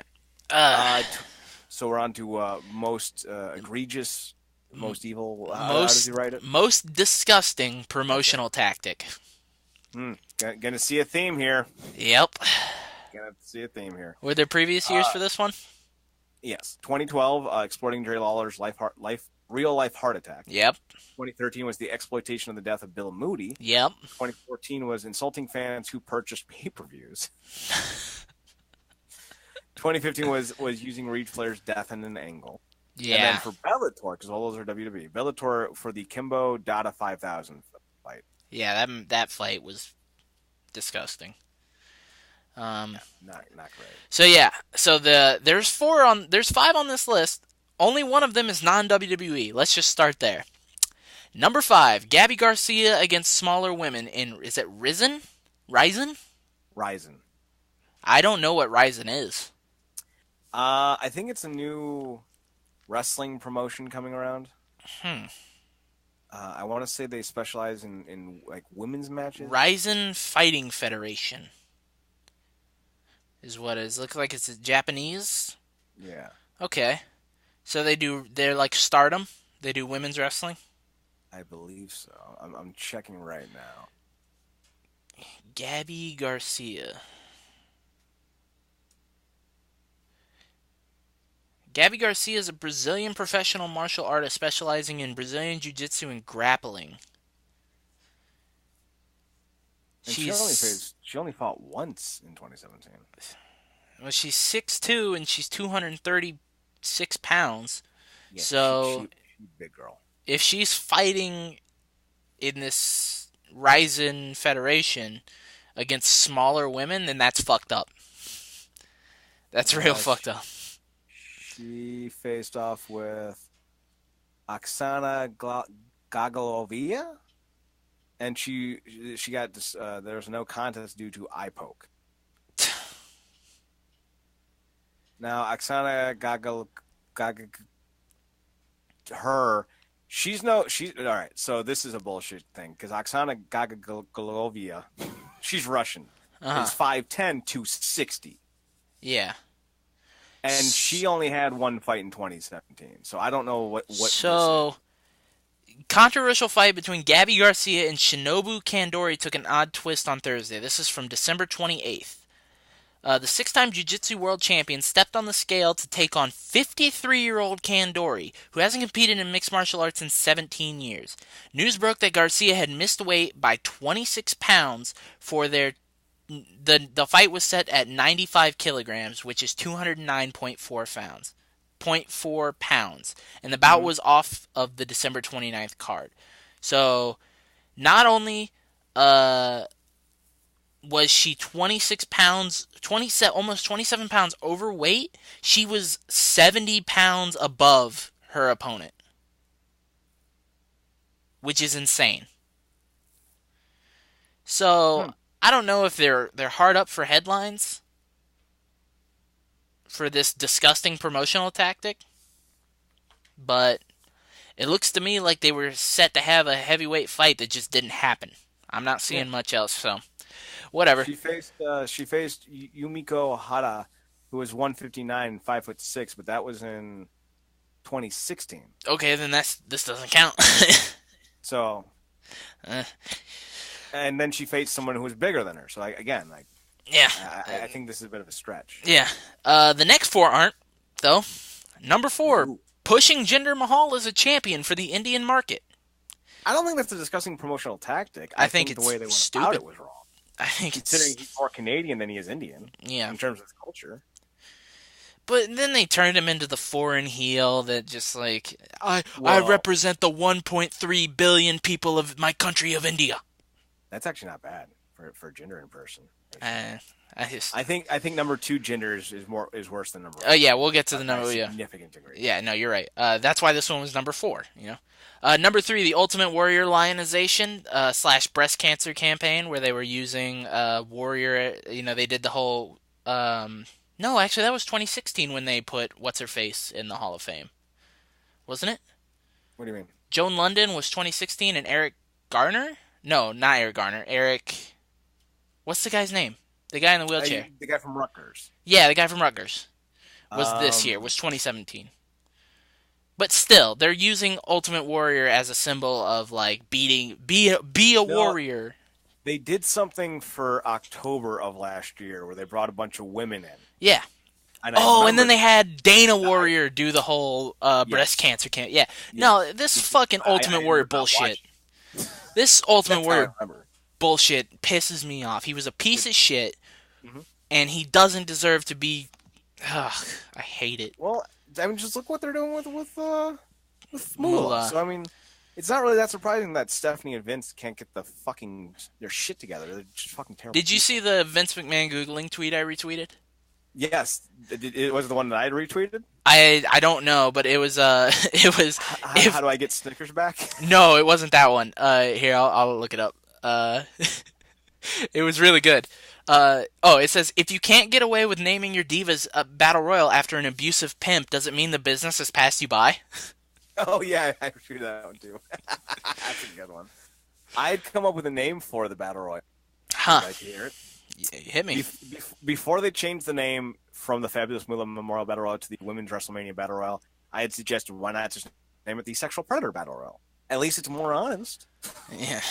If you're going to name it after Moolah, you might as well. Oh, boy. I just saw a new Vince McMahon Googling tweet. Oh, boy. Vince McMahon... This was 4 days ago. The actual Vince McMahon account tweeted, remembering the trailblazing, unbreakable WWE Hall of Famer Mae Young on her birthday. Vince McMahon Googling retweeted it and said, was Mae a pimp too?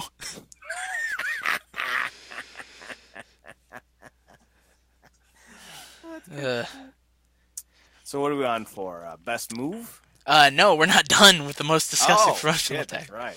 Number 2, Jinder Mahal racial interview about Nakamura. Yeah, that was disgusting. And then number 1, the icing on the fucking cake. WWE promoting Jimmy Snuka, a hero in death. We know what number 1 is next year. Oh, this fucking garbage. Like, my thing is like, They didn't even. How do they keep getting away with it? They didn't even reel it back because Nope.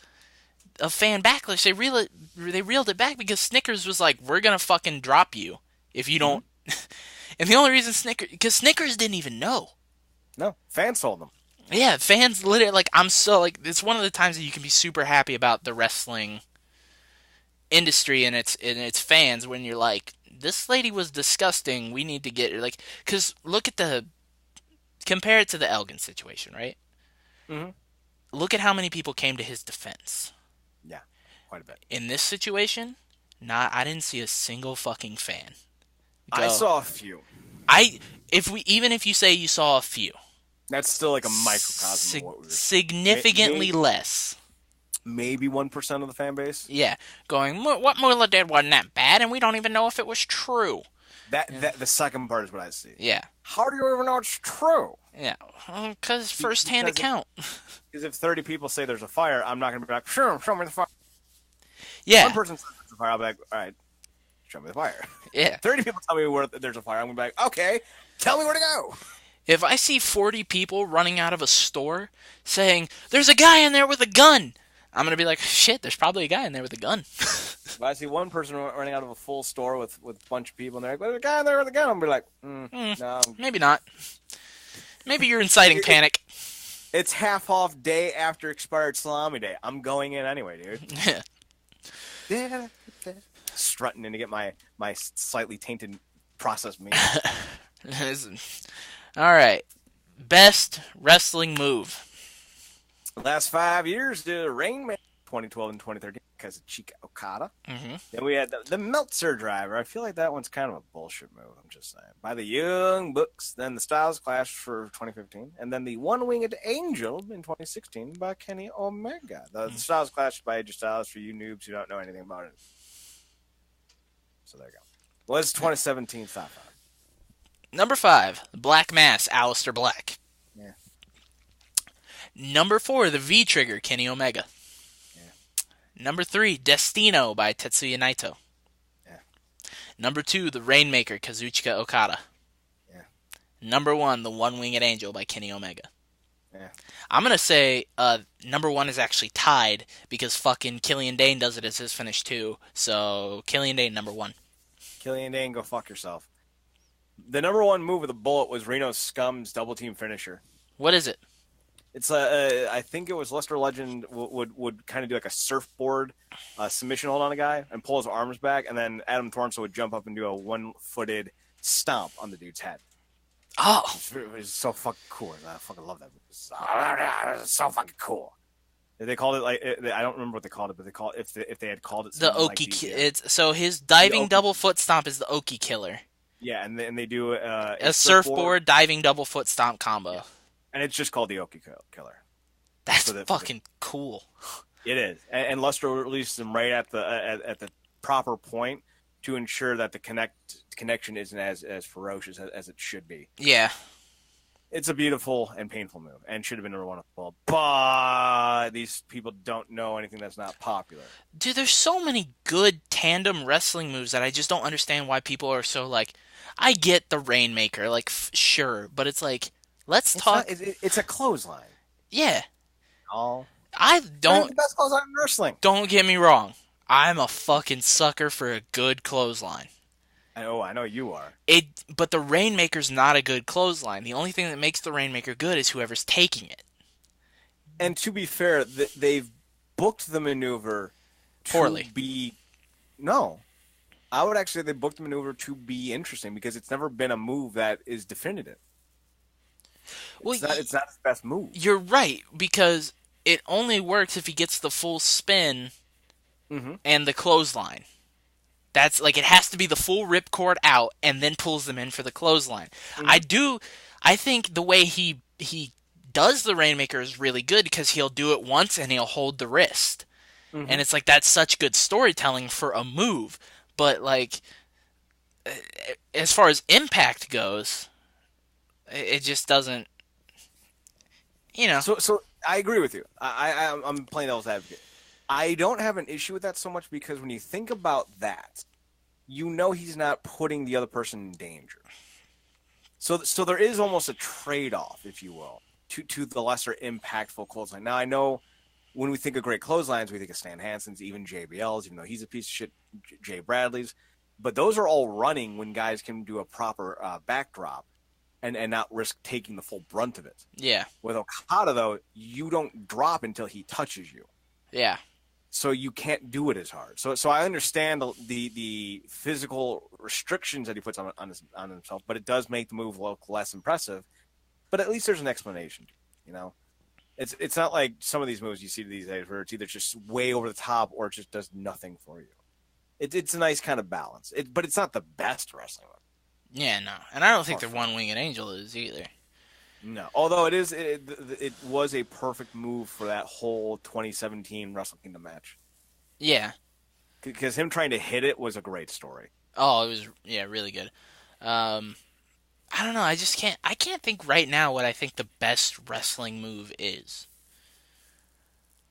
Like, I don't know. How do you categorize that? Because depending on how you categorize it, like, if you're just like, well, go for any move, well, then it's like, well, then Ricochet and Will Ospreay have the best wrestling moves because they can do shit that nobody else can. Mm-hmm. You know? I would say the best wrestling move isn't even a finisher, but it's the most impressive thing that I've seen someone of their size do, and that's Eli Drake's moonsault. He does a standing jump from the ring to the top rope and hits a moonsault. Yeah. He's 260, 250. Yeah. It's not as beautiful as some lighter wrestlers, but it is more impressive. It's a great moonsault. However, it's not the best moonsault ever. Well, to be fair, Christopher Daniels doesn't hit it anymore because he's 48 and can't, do the ropes as well. Yeah. So, who now has the best moonsault ever? Still him. What do we got? Worst shows of the year? Worst major wrestling show. UFC 149 in 2012. WWE's Battleground 2 years in a row for 13 and 14. Lucha Libre, Triple Mania 23 for 2015 and WrestleMania 32 for 2016. Okay. There are 10 on this list. Starting at number 10, Destruction in Fukushima for New Japan Pro Wrestling. You would not expect to see a New Japan show on this list. Nope, but apparently they fucked something up there. I don't remember what was on that card. I don't remember what was on half these cards. That's how much wrestling there is in a year. Would it maybe be the name of Fukushima? Destruction in it? Maybe not the best idea. Number 9, Survivor Series, WWE. That was Angle and... The Shield. Yeah. No, that was Angle and Team Raw versus Shane and Team SmackDown. Yeah, with Braun was on Team Raw, right? I think so, yeah. Roadblock, End of the Line, WWE. Don't remember what was on that card. Juice Robinson main evented Destruction in Fukushima. No, he did a Destruction in Kobe. Oh. Destruction in Fukushima just had a bunch of tag team matches, and then Suzuki versus Elgin in the main. Oh, gross. That was it. As much as I love Suzuki, gross. Number 7, Clash of Champions, WWE. Which, yeah. Oh, no, wait, this is Clash of Champions. I'm thinking of fucking Starrcade. No, and that wasn't even a show. It wasn't broadcast. Yeah, I know, which is bullshit because they got the fucking natural... I'm still bitter. Yep. Still bitter about it. Number 6, Backlash, WWE. Yep. Number 5, Payback, WWE. Same concept, different names. Yep. Backlash and Payback. Shit. Number 4, WrestleMania 33. I wonder why. Because AJ Styles is your second match. Can't save the fucking card. I don't agree with this. You don't? It should have been number 1. I thought it was terrible. It definitely should be above number 3. Yep. Number 3 being Bound for Glory, TNA. I would say Bound for Glory wasn't a good show this year, but it was far from a bad event. Yeah. This is some fan bias right here. Yeah. Now, if they're judging it off the main event, all right, because El Patron came out and cost Impact the match and beat up. Oh yeah, that's right. That fucking made me so mad. And then you had the Abyss Grado match because Abyss couldn't really move, but that was really it. Everything else was pretty good. Yeah. 2, Triple Mania 25. Yeah. AAA. Yeah. Yeah, that had the AAA Rumble. What was the main event was Psycho Clown versus Dr. Wagner in a match that versus match was good. Yeah, I like the match before that sucked, which was the three-way ladder match with Phantasma, Tejano, and Moon, 3 championships. Oh no, I meant the yes, that one was bad. The one before that, what was it was Pagano and El Macias. Pagano and El Macias. That's what I was thinking of. Pagano, man, what's happening, dude? It's not good. Number 1, Battleground WWE. Also, for 25 for Triple Mania, it was also the Sexy Star Rosemary incident. Yeah. I don't want to get started on that. Don't worry. All right, so yeah, Battleground WWE takes the cake. WWE by far has the most on here. You know, it just goes to show it's like out of all your options, only out of these 10 shows, only 3 of them were non-WWE. Yeah. Yeah. And Destruction in Fukushima is not even a major in New Japan show. No. So I don't know why there's 10 on this list. Yeah. Best major wrestling show. Last 5 years all belong to New Japan Pro Wrestling. We have King of Pro Wrestling, G1 Climax 23 Day 4, G1 Climax 24 Day 7, Wrestle Kingdom 9, Wrestle Kingdom 10. I wonder what's going beyond this year's number 1. Number 5, the G1 Finals for New Japan Pro Wrestling. Number 4, NXT TakeOver Chicago, WWE. Number 3, UFC 217. What was 217? Anybody?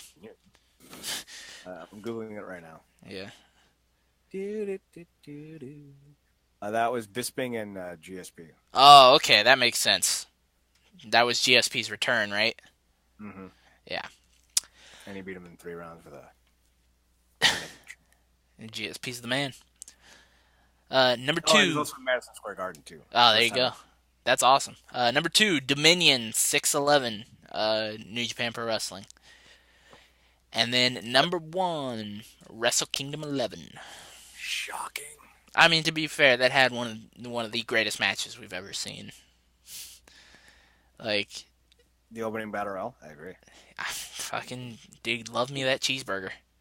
Cheeseburger's awesome. Motherfucking Scott Norton was in that opening battle royal, and I love me some Scott Flash Norton. Are you talking about the main event with Okada and was that this year? That was 2017. That was last year. Yeah, that was 2017. For some reason, I'm thinking it was 2012. Not 2012. 2012. Wrestle Kingdom 12. I was like, well, I mean, they're good matches, but I won't say best ever. But then I realized, this is for last year. Yeah. Yeah, last year. Easily. Yeah. That match fucking ruled. So, what are we on? Worst announcers? Worst TV announcer. Michael Cole, WWE, 2012. 2013, Taz. 2014, JBL, WWE. David Otunga, 2016, WWE. Booker T. Oh, sorry. Screwed you up. It's fine. Number 5. JBL won it twice in a row. That's why I screwed up. Yeah. Number 5, Byron Saxton, WWE. Number 4, Matt Stryker, Lucha Underground. Number 3. What? Do you not agree with that? No, I don't. I think he's the best play-by-play guy in business, actually. I think he's really good, too. Just, man, Lucha Underground sucks. Well, the thing was, this 3rd season of Lucha Underground was just bad all around. Yeah, and there wasn't anything about it that was good, and the Ultimate Luchas for this year weren't great. I have learned from years of watching wrestling that bad wrestling brings down even the best commentary. Bad booking is I think where we should be looking at, because bad booking abides bad wrestling, which promotes bad announcing, which promotes just a bland experience. Yeah, you're right. And they did like a 4-month Cueto Cup tournament, which was terrible. Ugh. Yeah, it's not good. I skipped most of the first fucking 8, 9, 10, 12 weeks of the show because they were doing a fucking dumbass tournament. Number 3, JBL. Good old Jibble. Jibble. Yep. Jibble with his moggles. Let me tell you something here, Moggle. Thank God he's gone. Yep. Although I do miss the moggles. I do miss Maggle, but Maggle. Other than that, I don't miss him. Number 2, M-I-A-G-G-L-E. M-A-G-G-L-E is how most people spell it. Maggle. Maggle. Well, it's actually Moggle. What are you talking about, Maggle? What are you talking about, Michael? Number 2, Percy Watson, WWE. No, he's actually all right. He's getting better. He's not Byron Saxton bad. Like, come on. He's definitely getting better. And number 1, Booker T, WWE. So when Percy Watson debuted in NXT, do you know what I thought of with his mannerisms, with how he moved? Urkel. I thought he was thought he was trying. No, not with how he looked, with how he moved. I thought he was trying to be Terry Crews, because you know how Terry Crews kind of pops and flexes whenever he talks. Yeah. First, he was trying to do that, but with Terry Crews, you can tell it's more of a natural thing. Yeah. And with Percy Watson, you can tell he was trying to do that, like it was natural for him. And it's just like, you're trying to, dude. You stop. Just stop. So, who do you prefer more in the Raw commentary seat, Booker T or Coach? Looking at it Shotgun. now. Preferably 2 gauges so there's no misfires.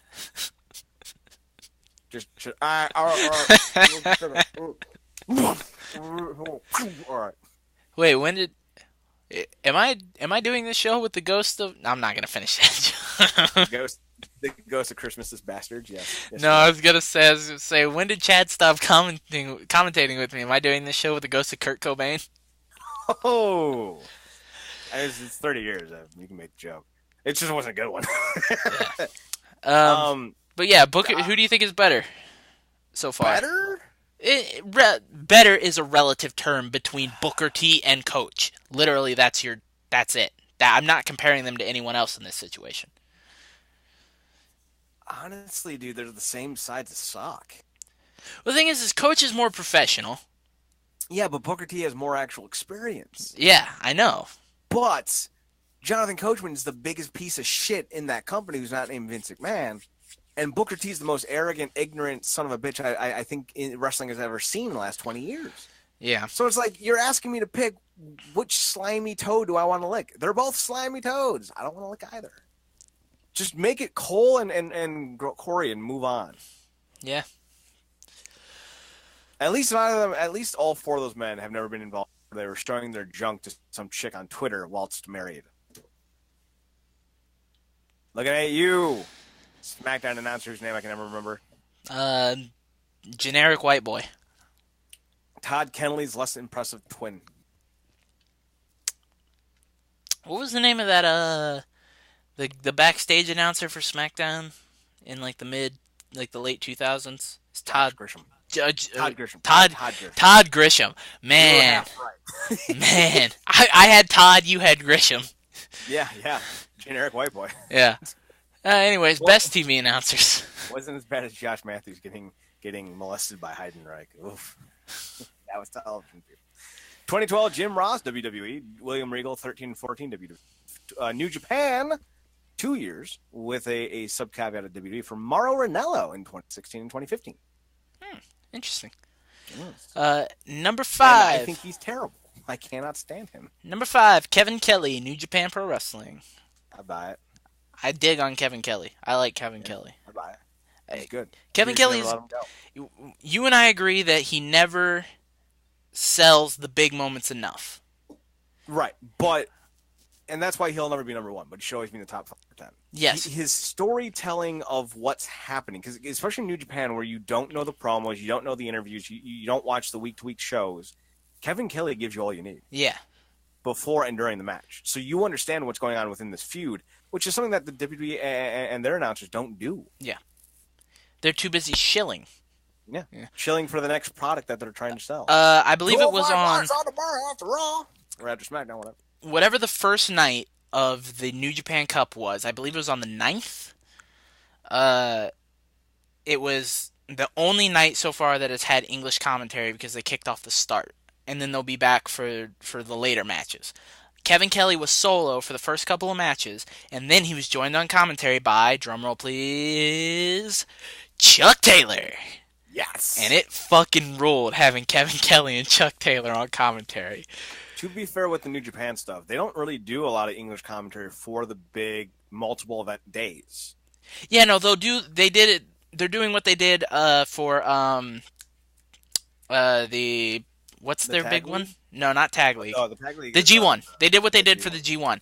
They'll do they're doing the first show just to kind of like, hey, it's a launching point. yes, they go, hey, American audience or, English speaking audience, look, we have English commentary for this one, and if this gets you excited for the upcoming bracket, then you'll want to stick with it no matter what, and just watch the wrestling. Because that's the thing, they want the wrestling to speak for itself, Right. Like, even during the match, you have number 4 ranked best TV announcer, Shinpei Nogami for New Japan. You have Shinpei and you have Milano Collection AT He's so good. doing commentary, but they're subtle until there's a big moment. Yes. And the only issue is most people don't speak Japanese. So, real quick, you know about Milano Collection AT, right? Fuck yeah, man. I love the dog gimmick. So, there's more to that. So, for anyone who never got to see Milano Collection AT before he had to retire, he was a Japanese wrestler who, quote unquote, went to Italy, fell in love with the culture, and then came back as a savant in wardrobes. He became very, very all about presentation. So he would come to the ring in these really elaborate gowns, or not gowns, but they weren't jackets. They're like wrestling robes, I guess you would call them. Yeah. And he would come down with his dog that he found in Milan. And he would come down with this fake kind of wired up leash that's attached to a harness, but there's no animal. And he just walks to the ring waving at people. It's the fucking silliest thing in the world. I saw this like 2006 in Pro Wrestling Illustrated. I'm like, I need to see more of this. Yeah, I need to see more of this. His gimmick was literally he was an Italian fashion model. Yes. Which and I think not Italian. Is fantastic. Even slightly. But As an Italian, I can tell my own. What they do though is they do English for the first night, and then they'll write it out until it gets close to like the semifinals and then the finals, and then they do English for the big ones. Yeah, it's like the last 2 or 3 shows they do English for. Which makes sense because that's a lot of money for them to do another set of commentary. Yeah. You're flying these guys out. You have to put them up in, because New Japan puts up their talent on their own dime in hotels. Mm-hmm. So you'd have to put up 2 or 3, or I think actually more than that, because it's the 2 announcers plus 2 or 3 production crew guys in the back to relay, and you're putting those 5 guys up for 2 weeks. Yeah. That's an unneeded expenditure. So you bring them in for one night, fly them back home, then fly them back for the last 2 or 3 nights. Yep, and you fly them back to a place that they relatively can travel to and from. Like, they get on the bus, they travel back to whatever hotel they're staying in, and then the next night they go out to the final show, and then they go to the airport and fly out. Yeah. So. And I think Kevin Kelly does more stuff in Japan, too, so he's probably working behind the scenes, too, because I think he's part of the American expansion. That was part of the deal. This is what I heard. The reason why he left Ring of Honor is because he wanted more say in the company, but Delirious being Delirious was like, nah, I'm good. And New Japan's like, we're expanding into America. We need American talents to help us do this. And like, it was seen as a big step for Kevin Kelly to take. It was kind of like, it wasn't so much what Jim Ross was doing during his heyday, but it's like a step below, because he doesn't actually have any say over talent. But it's about finding the locations, getting the booking. So he's doing a lot more stuff behind the scenes, I'm told. Yeah, I listened to his he did a podcast with Colt Cabana for the Art of Wrestling, and he talked about helping. He was like one of the key instrumental guys in helping War Machine get over to New Japan, because he saw their work in Ring of Honor, and he was like, he went up to him. He was basically like, you guys would be fantastic over in New Japan. He's like, and they were. Holy hell. Yeah, they fucking. I mean, that their last, like, their 2017, their work in 2017 is basically what got them to the WWE.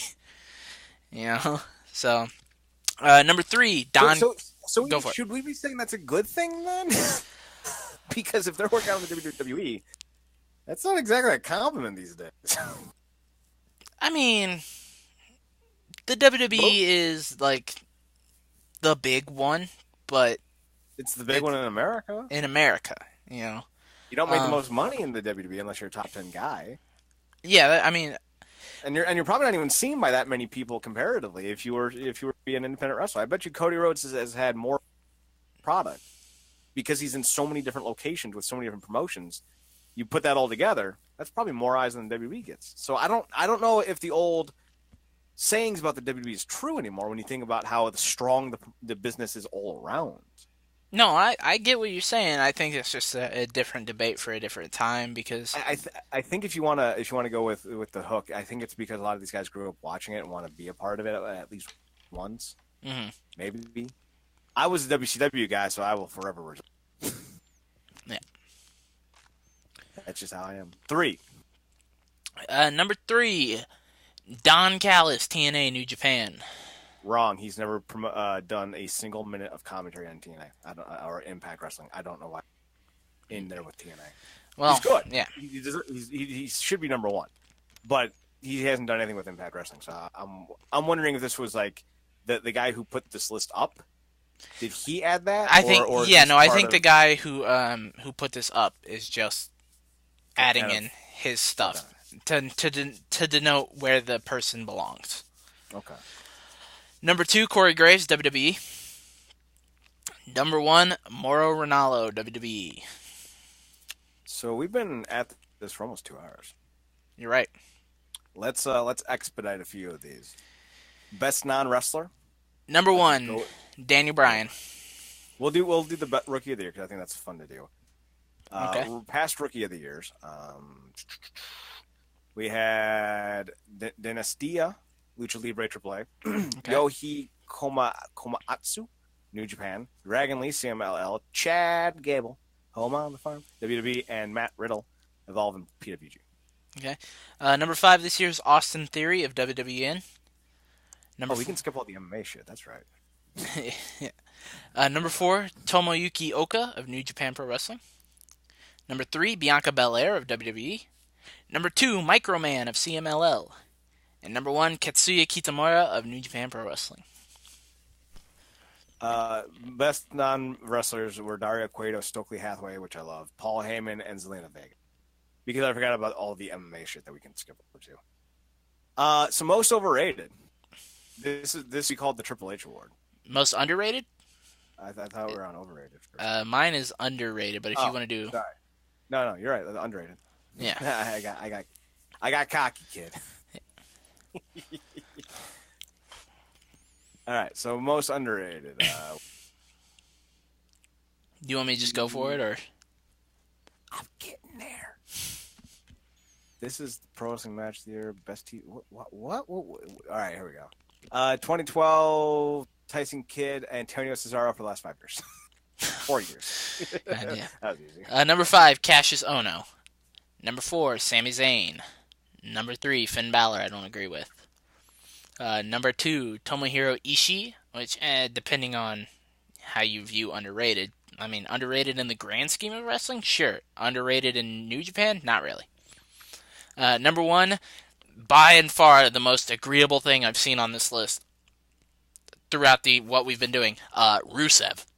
Yep. God damn. So good. I think Finn Balor's in the wrong version of this list. He's not underrated. No, I think he's on the overrated side of things, personally. Yeah. He's not good on the mic. He's terrible. That's why he succeeded in New Japan, because he didn't need to cut promos. Yeah. He could get by on his wrestling. Yep. So all the overrateds are all from WWE. Shocking. Ryback, Randy Orton, Kane twice, Roman Reigns. Wonder who number 1 is this year. Oh, they're all from the WWE. As an honorable mention, number 8 somehow listed Braun Strowman. LOL. And one's from Ring of Honor, by the way. Oh, one is from Ring of Honor, which is bullshit. Number 5, a tie for The Miz and Bray Wyatt. WWE, obviously. Number 4 is Cody, ROH New Japan, which is stupid. He's not overrated. He is exactly where he should be. Number 3, Baron Corbin. God bless it. Number 2, Roman Reigns. Yep. Number 1, Jinder Mahal. I agree with if 5 and 4 were replaced. If 5 was divided up into 4, were Bray or the Miz. I don't think Bray should be any higher than 5 because I think we all agree he sucks. Yeah. So Bray, Miz, Baron Reigns, Jinder, I think. Is 5. Yeah. That's totally fine. I don't get how Braun was on that list at all. I do. I get it. I don't agree with it because when you look at that promotion, he's one of the few guys who's actually interesting. But in terms of a worker, he's not good. He's fine, but he's not. No, he's definitely not a. He's always going to have the same match. He's definitely not a Kenny or a Okada in terms of work rate. But look at the shit he was able to pull out of Big Show. That him and Big Show were able to do together. Some of that may be Big Show calling that. Yes. We shouldn't take because Big Braun Show does Braun is still only 4 years in at this point. Yeah. But so best Yes. He's also a 20-plus year veteran who we can't recall having a above 4-star match in the past 5 years, right? Big Show? Yeah. 2-star match in the last 30? I mean, that too. And he's not very good. Him and Braun fucking had a fantastic match. They had a fine match. It's okay. I think we need to taper some of this Braun excitement because that match will never be anyone's most favorite match. It was interesting. I'm not tapering shit. He dropped a piano on Elias. That's the best way I can describe Braun and Big Show. It was interesting. What was it that he said this week on Raw? He said, last week I dropped a piano on Elias. You're just lucky that I can't play an anvil or something like that. It's so fucking good. The writers for Braun have excelled. So good. So DDT and New Japan represented Kota Ibushi in 2012 and 2013 for Best High Flyer. Dragon Gate, Lucha Underground, Protein Gorilla for Ricochet in 14 and 15, and Will Ospreay for Progress for Revolution, New Japan, Ring of Honor for 2016. Number 5, Rey Fenix, who's a free agent. Number 4, Hiromu Takahashi of New Japan. Number 3, what? Go ahead. Rey Fenix is still with Lucha Underground. Oh, well. He's booked for the upcoming Lucha Underground Impact Wrestling dual brand show. Well, I mean, damnable lies. We'll see what happens. Maybe this guy knows something we don't. Or maybe this guy is full of shit considering he put Don Callis in TNA, which hasn't been their name for 2 years. Okay. Yeah. Number 3, Volador Jr., CMLL. Number 2, Ricochet, New Japan Pro Wrestling in 2017. And number 1, Will Ospreay, New Japan. Who I would list more as he's more of a free agent than Rey Fenix is. You're right. Dragon Lee absolutely should be on this. Like, seriously? Yeah, it doesn't make any goddamn sense. I'm glad that Volador Jr.'s on there. Yeah, he's fine. He's good. He's not better than Dragon Lee, though. No, if you have Volador Jr., you better have Dragon Lee. Yeah. Best Brawler, the Bruiser Brody Memorial Award. Kevin Steen, Ring of Honor PWG. Kitsuya Sabata. Kitsuyori? Hold on. It's Shibata. Yeah, Shibata. 14, 15, and 16 in Japan all go to Tomohiro Ishii, the Stone Bulldog? Stone Pitbull. Stone Pitbull, whatever. Should be the Stone Gargoyle, but whatever. Here's the thing. There's only one person on this list that I would consider a brawler. Yes. Everybody else on this list is a striker. Okay. Well, no, okay, there's 2 people on this list I would consider brawlers. Number 5, Samoa Joe, striker. His strikes, brawlers I think of like Stone Cold. Wild strikes, hits you like a brick house. Strikers who are precise, who line up their kicks. You know, like Samoa Joe does the soccer ball kick to the back. You know, I think I agree with you on your split definitions, but I would disagree with you on Joe because Joe, while he does act like he's precise, those punches are always all over the place. Like he's very sloppy. Joe throws one good punch, and it's his fucking jab in the corner. Other than that, no, you just proved my point because you've used the word sloppy. But he does. But he doesn't. He only has one good punch. That makes him a sloppy worker. Yeah, but he does. Sloppy worker, sloppy striker. His striking ability isn't in the hands. His striking ability is in the kicks and his deceptive athleticism. He only does the one flipping kick to the bag. That's really all his strength is. He does the soccer ball kicks, and he does Kawada kicks. Does he still? Yeah, the Kawada kicks where he holds him by the back of the neck and he brings the foot up and kicks him in the face. No, yeah. I haven't seen him do that in a while though. He may not have done it recently, but I think he's done it since he's been in the WWE. Maybe the last time he did it was in NXT. But number 4, Walter. I'd consider him a brawler. WXW. So your definition of brawler is someone who's not really an MMA aficionado. Let me put it to you this way: do you consider Minoru Suzuki to be a brawler?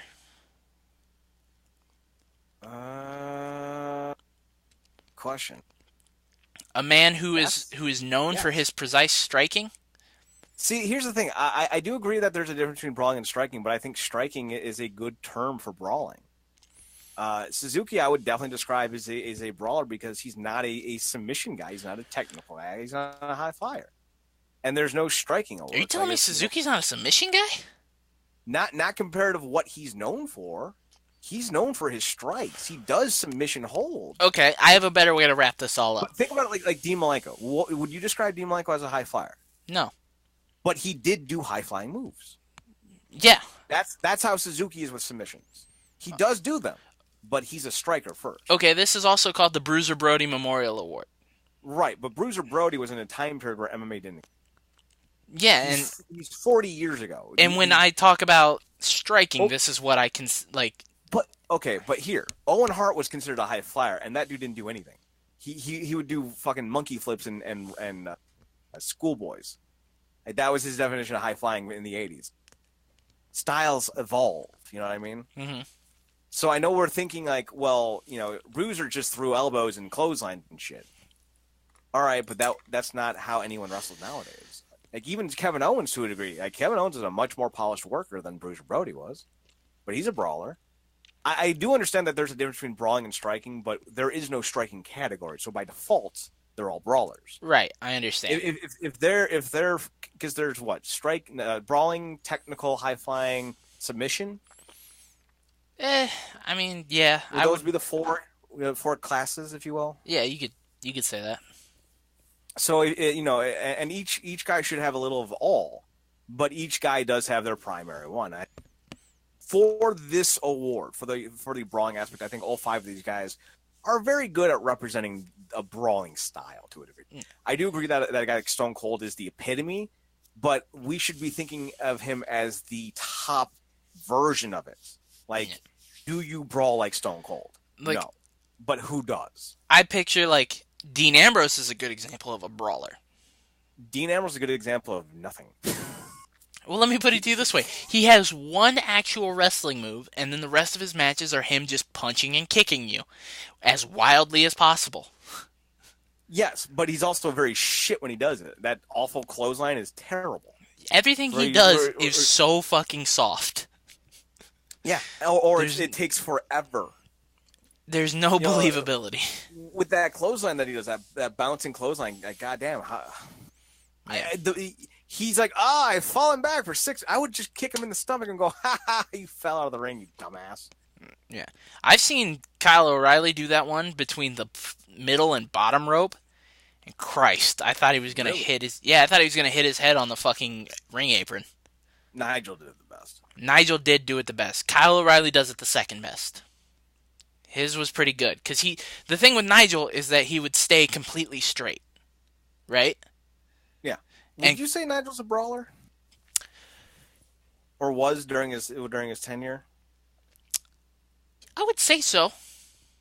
He definitely did have that Colt Cabana English style submission wrestling, but he had a lot of really powerful strikes. He had very powerful strikes, but I wouldn't say like like a forearm smash I don't consider to be like the same as like Shibata lining up a kick, you know? Cuz like when you have these guys who are MMA like mixed martial arts based and these like when you have your Suzuki, your Pancrase, and Shibata has his martial arts background, it's different for me because it's like these guys are trained to be strikers who hone in on a body part and target a weakness, whereas a brawler is like, well, I have this right hand, and this right hand could knock you out, so I'm going to try and throw it as much as possible, and wherever it lands, that's where I'm going for. Okay, Harley Race. If I hit him with my right... And he's still standing. Or was it if I hit him with my left? Was his left? Still standing. I will walk around behind him to see what is holding him up. Yeah. But I get it. I get the fact that I'm splitting hairs on this one. But. Yeah, but I do agree that there's a difference. But until there's a striking category, it's just like, fuck it. Number 3, Minoru Suzuki, New Japan. Number 2, Shibata, New Japan Pro Wrestling. And then number 1, who I do consider to be a brawler, Tomohiro Ishii, New Japan Pro Wrestling. Because goddamn, he fucking lays everything in. So I know you're probably not going to agree with this, so I won't ask you to, but I think Suzuki had a better year overall than Ishii, and I think Suzuki has a better representation of modern-day brawling than Ishii. Okay. So I would put Suzuki 1, Ishii 2, Walter 4, Joe 5, and then somebody else for 4, because Shibata is just... Shibata was out half the year. He was out for more than half the year. He got injured in like February, March of last year. So, yeah. So, yeah, it's Shibata should definitely not be on there. Best technical wrestler. Last 5 years, it's Bryan Danielson, Daniel Bryan in WWE 2012 and 2013, and then the last 3 years is Zack Sabre Jr. So fuck. Yeah. Fuck the award. Number 5, Pete Dunne, WWE. Don't agree with. He should definitely be higher than that. Number 4, Marty Scurll, Ring of Honor. Don't agree with that. He should be lower. Number 3, Hideki Suzuki, BJW. When your chicken wing is as bad as Scrolls is, you should never be on a list of best submission wrestlers or best technical wrestlers. It's bullshit. Number 2, Kushida, New Japan Pro Wrestling. I can see that. Yeah. And number 1, 4th year in a row, Zack Sabre Jr. I can see that. Yeah. I mean, as much as I fucking hate the guy, he can do technical wrestling. I'm not going to take that away from him. He does great joint manipulation. He was really the first one that I've seen of the last 5-6 years to start doing that on a main level. Yeah. Well, at least we brought it back, I should say. Yeah. Now we're on what? Charismatic? Most charismatic. Last 5 years, The Rock in 2012, Hiroshi Tanahashi in 2013, Shinsuke Nakamura in 14 and 15, and Conor McGregor of the UFC. Number 5, Shinsuke Nakamura, WWE. Number 4, Matt Riddle. They have him listed as PWG. Nobody's listed as PWG. There are no PWG talents. No. He's AAW. He's an AAW guy. Number 3, Kenny Omega, New Japan Pro Wrestling. I don't. 3, yes, sure. 3 I can work with. He's in the top 5. Yeah. He's in the top 5. He's definitely. I don't think Riddle and Nakamura should be on this list. Yeah. I think Omega is a step up. Yeah. Number 2, Conor McGregor. Agreed. I mean, the man's got fucking charisma out the ass. So. I'm saying I disagree because I don't think he's really done anything charismatic. He said some racially insensitive things and he talks a lot. That doesn't mean he's likable. They're not saying likable. They're just saying charismatic. Charisma brings people to you because you are likable to a degree. Well, technically, charisma gets a response. It gets you to react to him. If somebody has a natural charisma, no matter whether it's good or bad, you're going to naturally be drawn to them.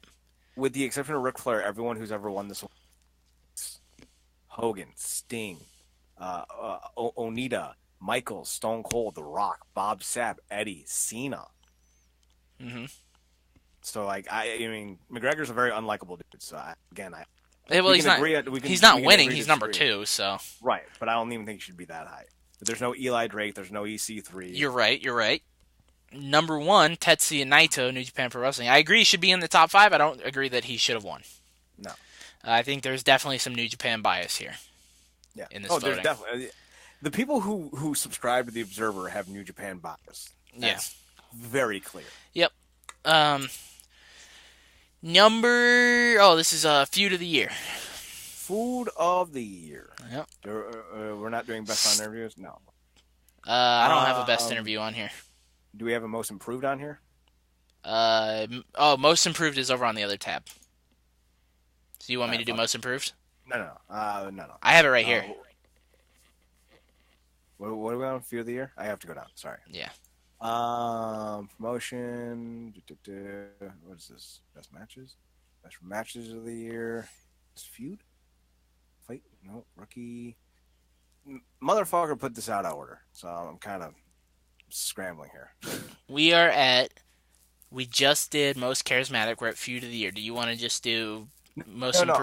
No, I know that. I'm looking for the Feud of the Years is because they're out of order. He didn't list them the way they're listed on Wikipedia. Oh.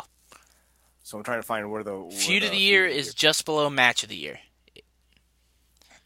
So it goes Wrestler of the Year, then Most Outstanding, then Tag Team, then Best on Interviews, then Promotion, then Best Weekly TV. I'm looking at the list in front of me. It's Most Outstanding Fighter, and then it's Best Box Office Draw, then it's Feud of the Year, and it's right above Tag Team. None of those are on my list.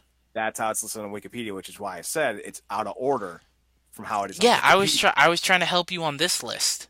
But Swish, it's out of order. It doesn't matter how it is on that list because it's all out of order. I thought you were looking for it on this list. No, I'm looking for it on Wikipedia so I can do the top 5. Well, then clarify next time, jackass. What do you think I'm doing? Not that. I'm on this list. Not that. Who's doing the top 5 of this year? Who's the host? Well, that's what I'm saying. Who's doing the top 5? You're doing the top 5 for the year. I'm doing the previous top 5. Jesus Christ. This show's a train wreck, and it's your fault. No, it's your fault, Mr. Host. 2012 and 2013 was Okada Tanahashi. John Jones and Cormier for UFC in 14. Aldo and McGregor. And McGregor and Diaz. Fuck this list. This list is fucking stupid. Yeah, feud of the year sucks. Number 5, Jones Cormier UFC. Number 4. They should not have UFC feuds in this because they're not real feuds. They're not real feuds. Matches. Yeah, no, they don't count. Number 4, Kushida and Hiromu Takahashi, New Japan Pro Wrestling. I agree with that. Don't count anyone that's not pro wrestling. Just only stick with pro wrestling. So then that means that's number 3. Yeah, and then number 2 is Tanahashi Naito, New Japan Pro Wrestling. And then number 1 is Omega Okada, New Japan Pro Wrestling. Okada Omega I get. But really? Tanahashi Naito? Kushida Takahashi? Really? I would say the better feud was Takahashi and Dragon Lee. Yeah, I think that's fair. Match of the year, and I have to find the match of the fucking year. Tag team. I need to punch the dude in the face for making this so much unnecessarily difficult than it needs to be. I think it's down. It's down significantly. Here we go. Match of the year. All right. So 2012 is Tanahashi and Suzuki, New Japan. Oh, they're all shocked. Tanahashi Okada, Styles Suzuki, Nakamura Kota, Okada Tanahashi. All New Japan. All New Japan. 2 Wrestle Kingdom, 1 Climax, 1 Invasion, 1 King of Pro Wrestling. Well, hold on to your fucking pants. Number 5, Okada Omega, August 12, New Japan Pro Wrestling. Oh, I bet they're all New Japan matches. Number 4, Naito Omega, G1 Climax 27, New Japan Pro Wrestling. Number 3, Okada Shibata, April 9th, New Japan Pro Wrestling. I'm so shocked. Number 2, Okada Omega, Dominion 611. And number 1, Okada Omega, Wrestle Kingdom 11. No, oh my God, I didn't see any of that coming. I'm so flabbergasted with the clear and utter bias by the voting populace. Oh my God. Okada is in 4 of these matches. Omega's in the other 2. Omega's in 4 of these matches. So Jesus Christ, people. At least when you watch Watch Mojo, they're like, we're only counting 1 per franchise. Yeah. Do 1 per franchise, y'all. Like, God damn. Yeah, this is bullshit. So best weekly. Fun fact, in 2012, TNA Impact Wrestling won best television show, worst television show, and worst promotion. What the fuck? Yup. Okay. Because there's no bias there. Yeah. Well, let me clarify. I need to make sure it's actually the worst television show. No, it was Raw in 2012. It won worst promotion, though. So, what do we got this year? Best weekly TV show? Number 9, Raw. Skip a bunch. Number 6, SmackDown. Number 5, Ring of Honor. Number 4, Being the Elite. But there's no wrestling on it. It's not even a wrestling show. And it beat Raw and SmackDown. I'm not saying they're wrong. I'm just saying it's not even a wrestling show, man. Like, come on. I know. Make your shit better. Number 3, CMLL Friday Night Arena Mexico. Yeah. Number 2, NXT. Number 3, New Japan on Access.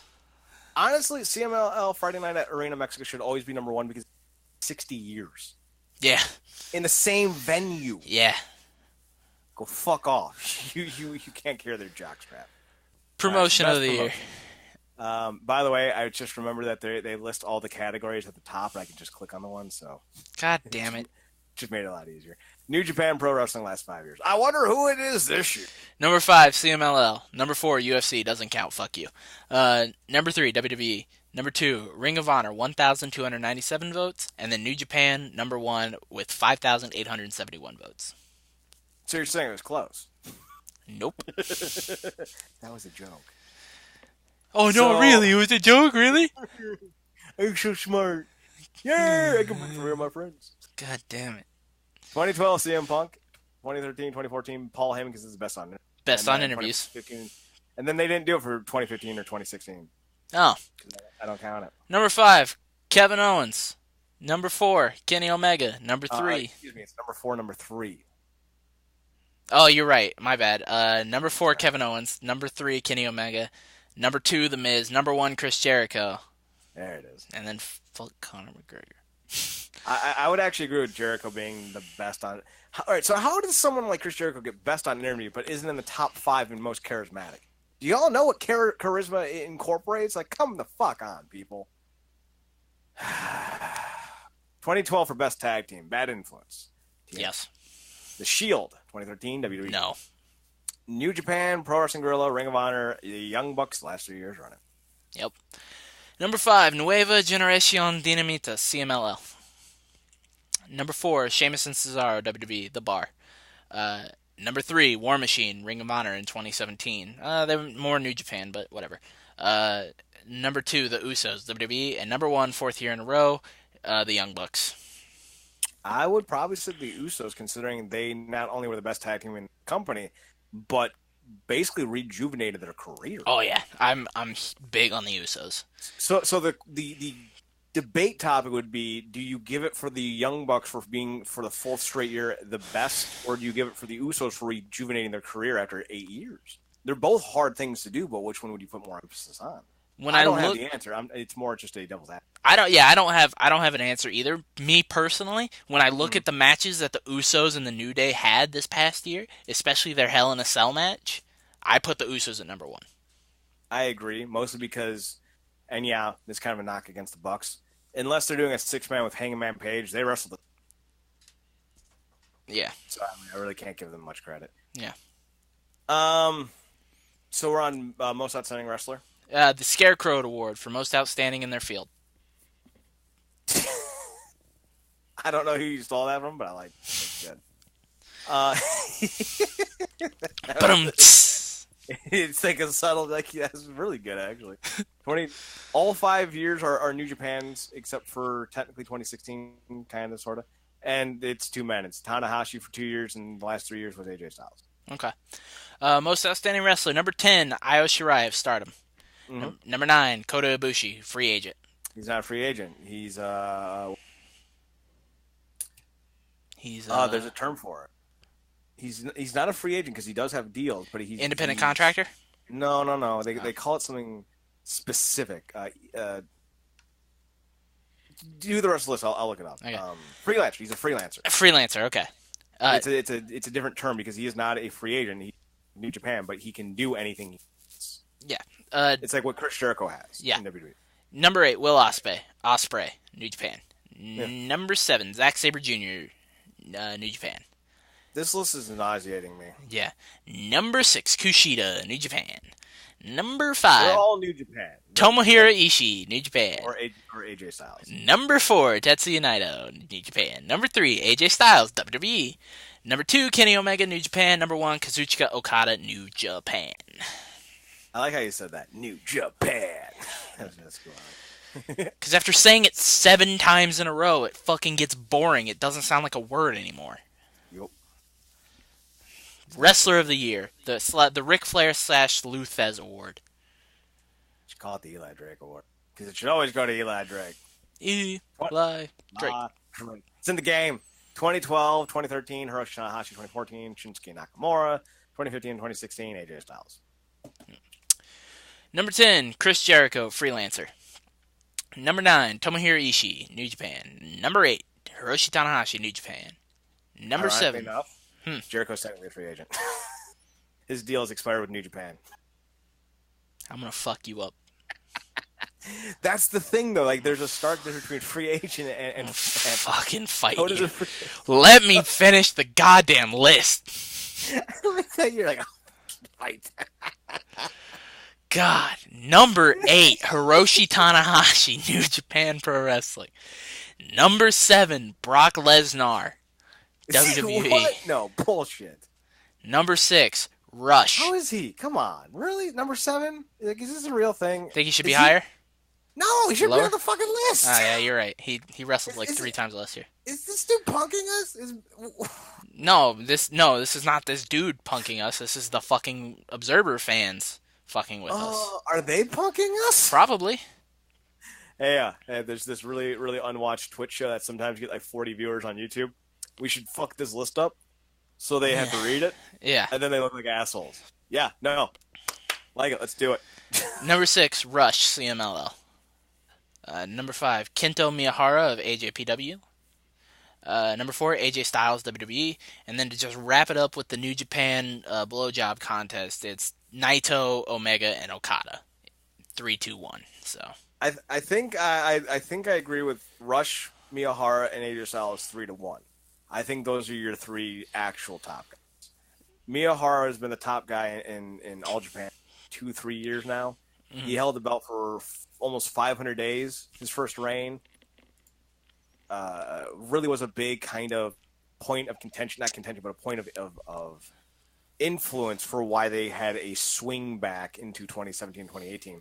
They just launched their All Japan streaming service now too because of it. My knowledge, they're building up to a Miyahara Joe Doring match. Ooh. Eventually. So, do you want to just go over the most improved real quick? Because it's the only one we missed. Which one? Most improved wrestler?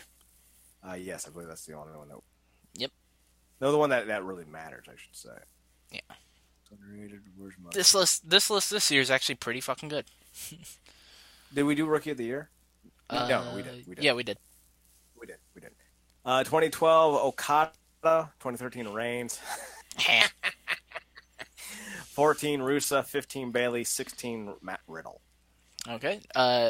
Number 5, Keith Lee. Which I agree with. Yeah. Number 4, Cody. Yeah. Number 3, Velveteen Dream. Yeah. Number 2, Juice Robinson. Sure. And then the most improved wrestler of the year is Braun Strowman.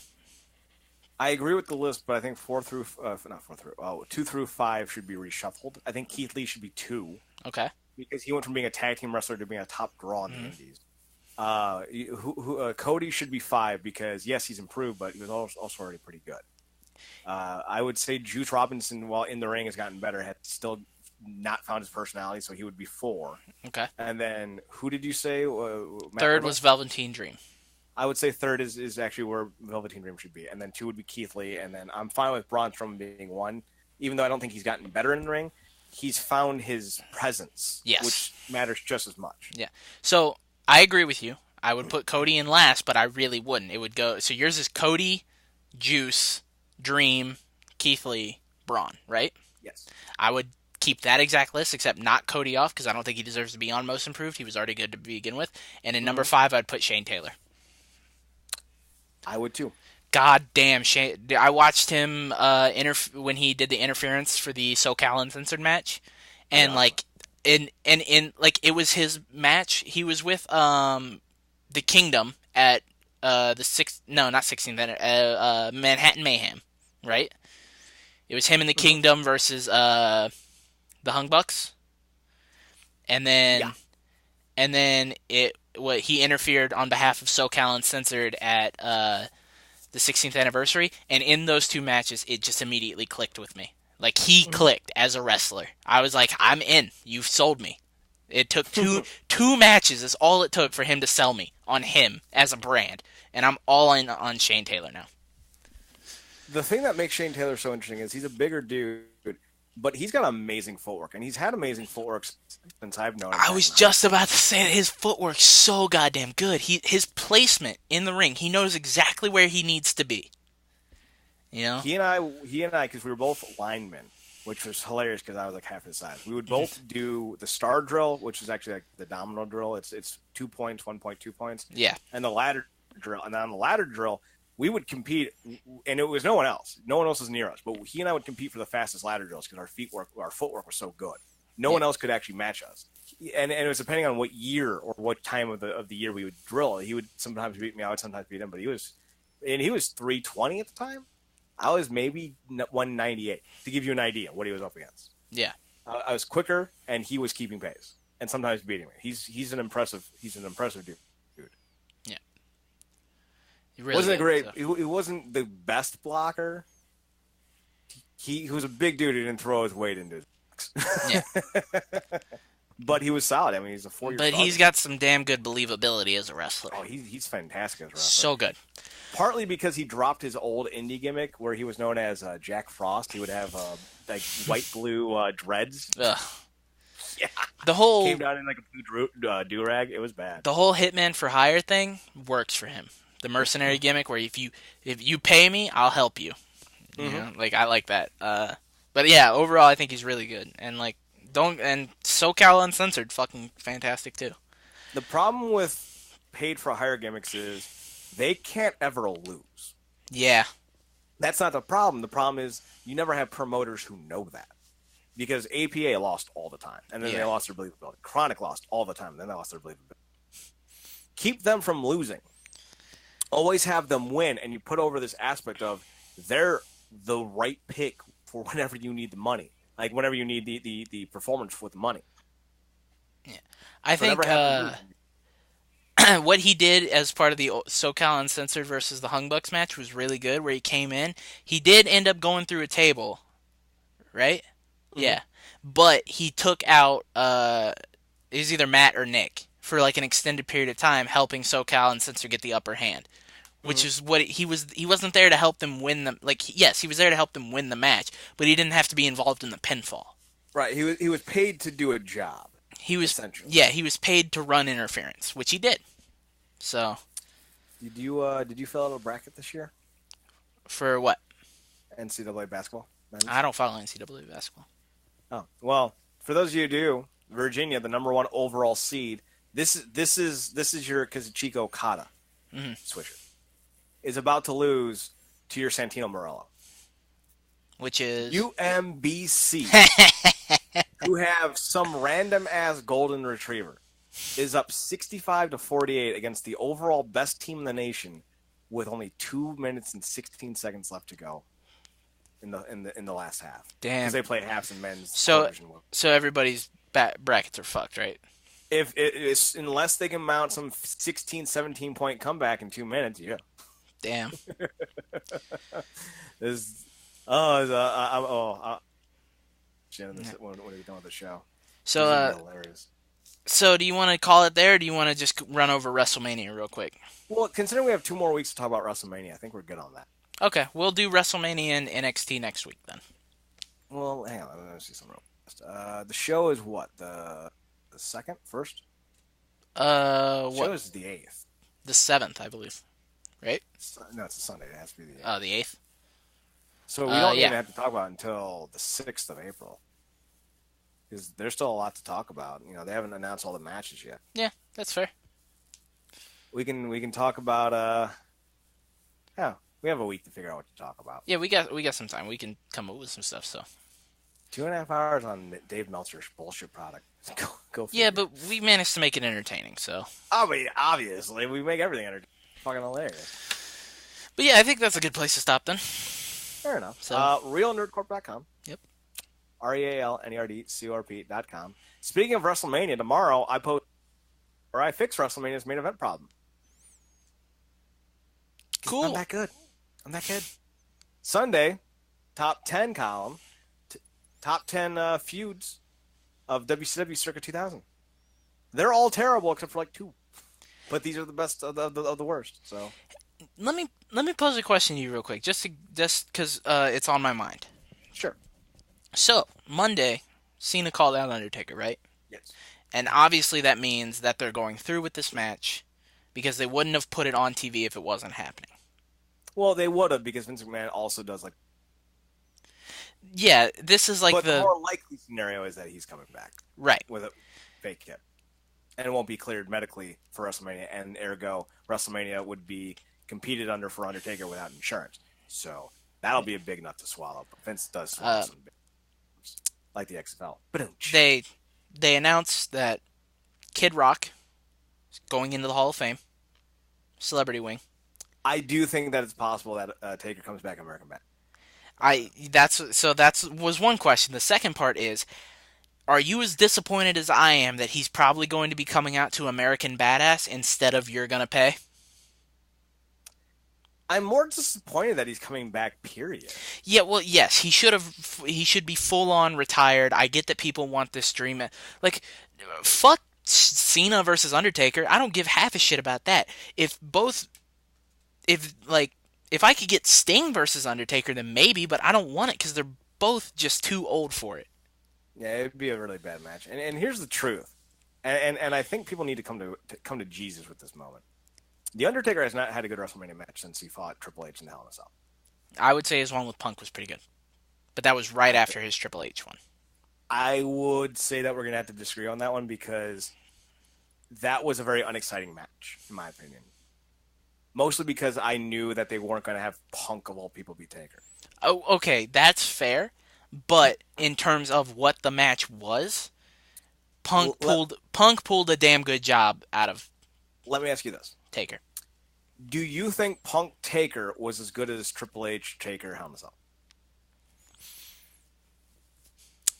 No, but you put up the challenge if that was his last good match, right? Which I disagree with.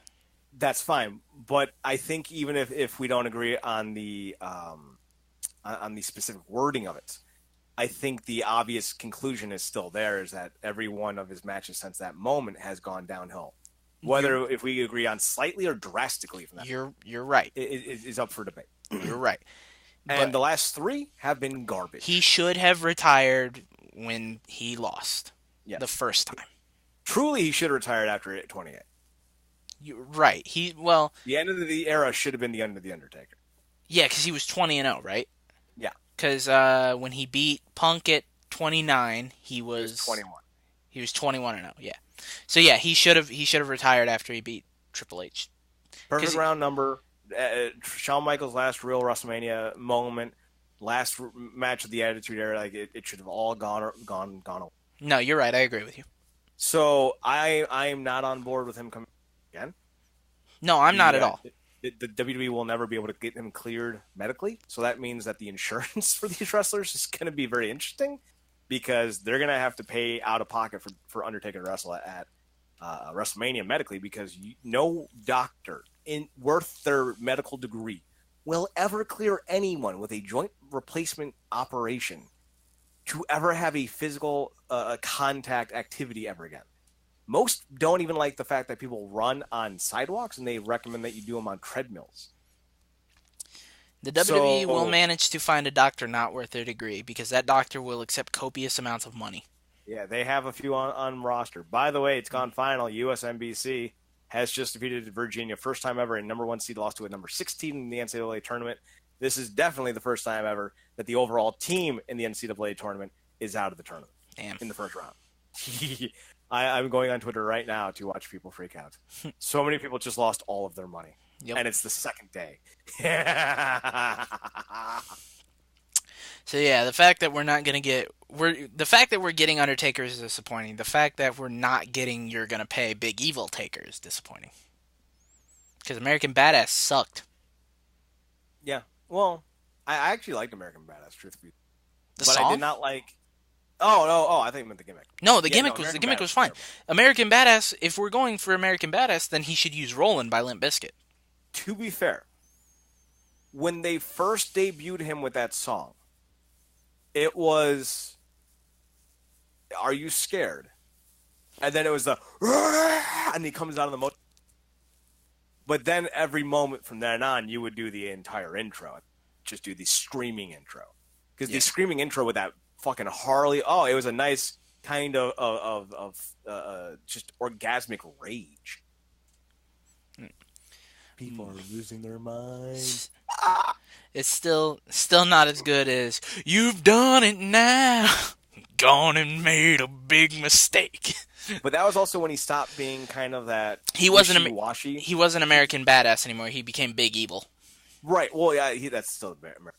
But what I mean is, like, when he was doing it for the first 2 or 3 years, he was a face because he was beating up Triple H. Then he was a face because he's beating up WCW. But then he was also kind of not.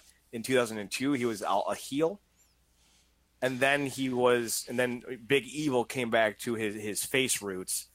Well, that because there was a significant change between American Badass and Big Evil, where he still had the long hair, and he was wearing the leather coat, and he was wearing the denim and stuff like that, and then he switched over to wrestling in his cut off T-shirts, and he sometimes wrestled in hoodies, and but he cut his hair short, and he started wrestling more in not Undertaker type tights, but in tights that would be Undertaker gear if there was a symbol on them.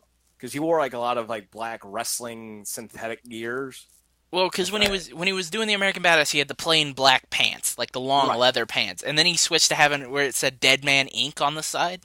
Yeah. where like he somehow became a business owner. Yes.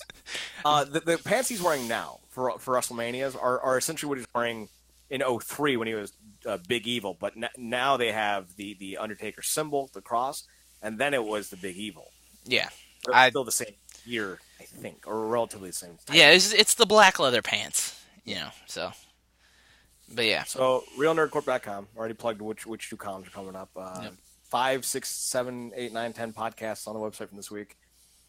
Making an Impact, WrestleCorp, all that stuff is up on the website this week. You can find me on Twitter at ChadNerdCorp, ChadNerdCorp. You can also find us on Twitter at NerdCorp. What about you, Swish? You can find me on Twitter at X2000Gregs, X2000Gregs. You can find me on Tumblr, 2000Gregs.tumblr.com. You can find me on Instagram at aswish, AYYSWISH. We're also on Instagram and Facebook and all that. Links to which you can find on the website at realnerdcorp.com. For those of you on Twitch, thanks for listening live. For those of you on YouTube, welcome. Yep. And, that being said, we are off, and this is technically my last night of work, so I get 2 nights off. Yep. So, thank you, everyone, for joining us. We will be back next week, hopefully, with another edition of the Ohio Guys podcast. For Chad Porto, as always, I'm Alex Swisher. Goodbye, good night, watch more wrestling.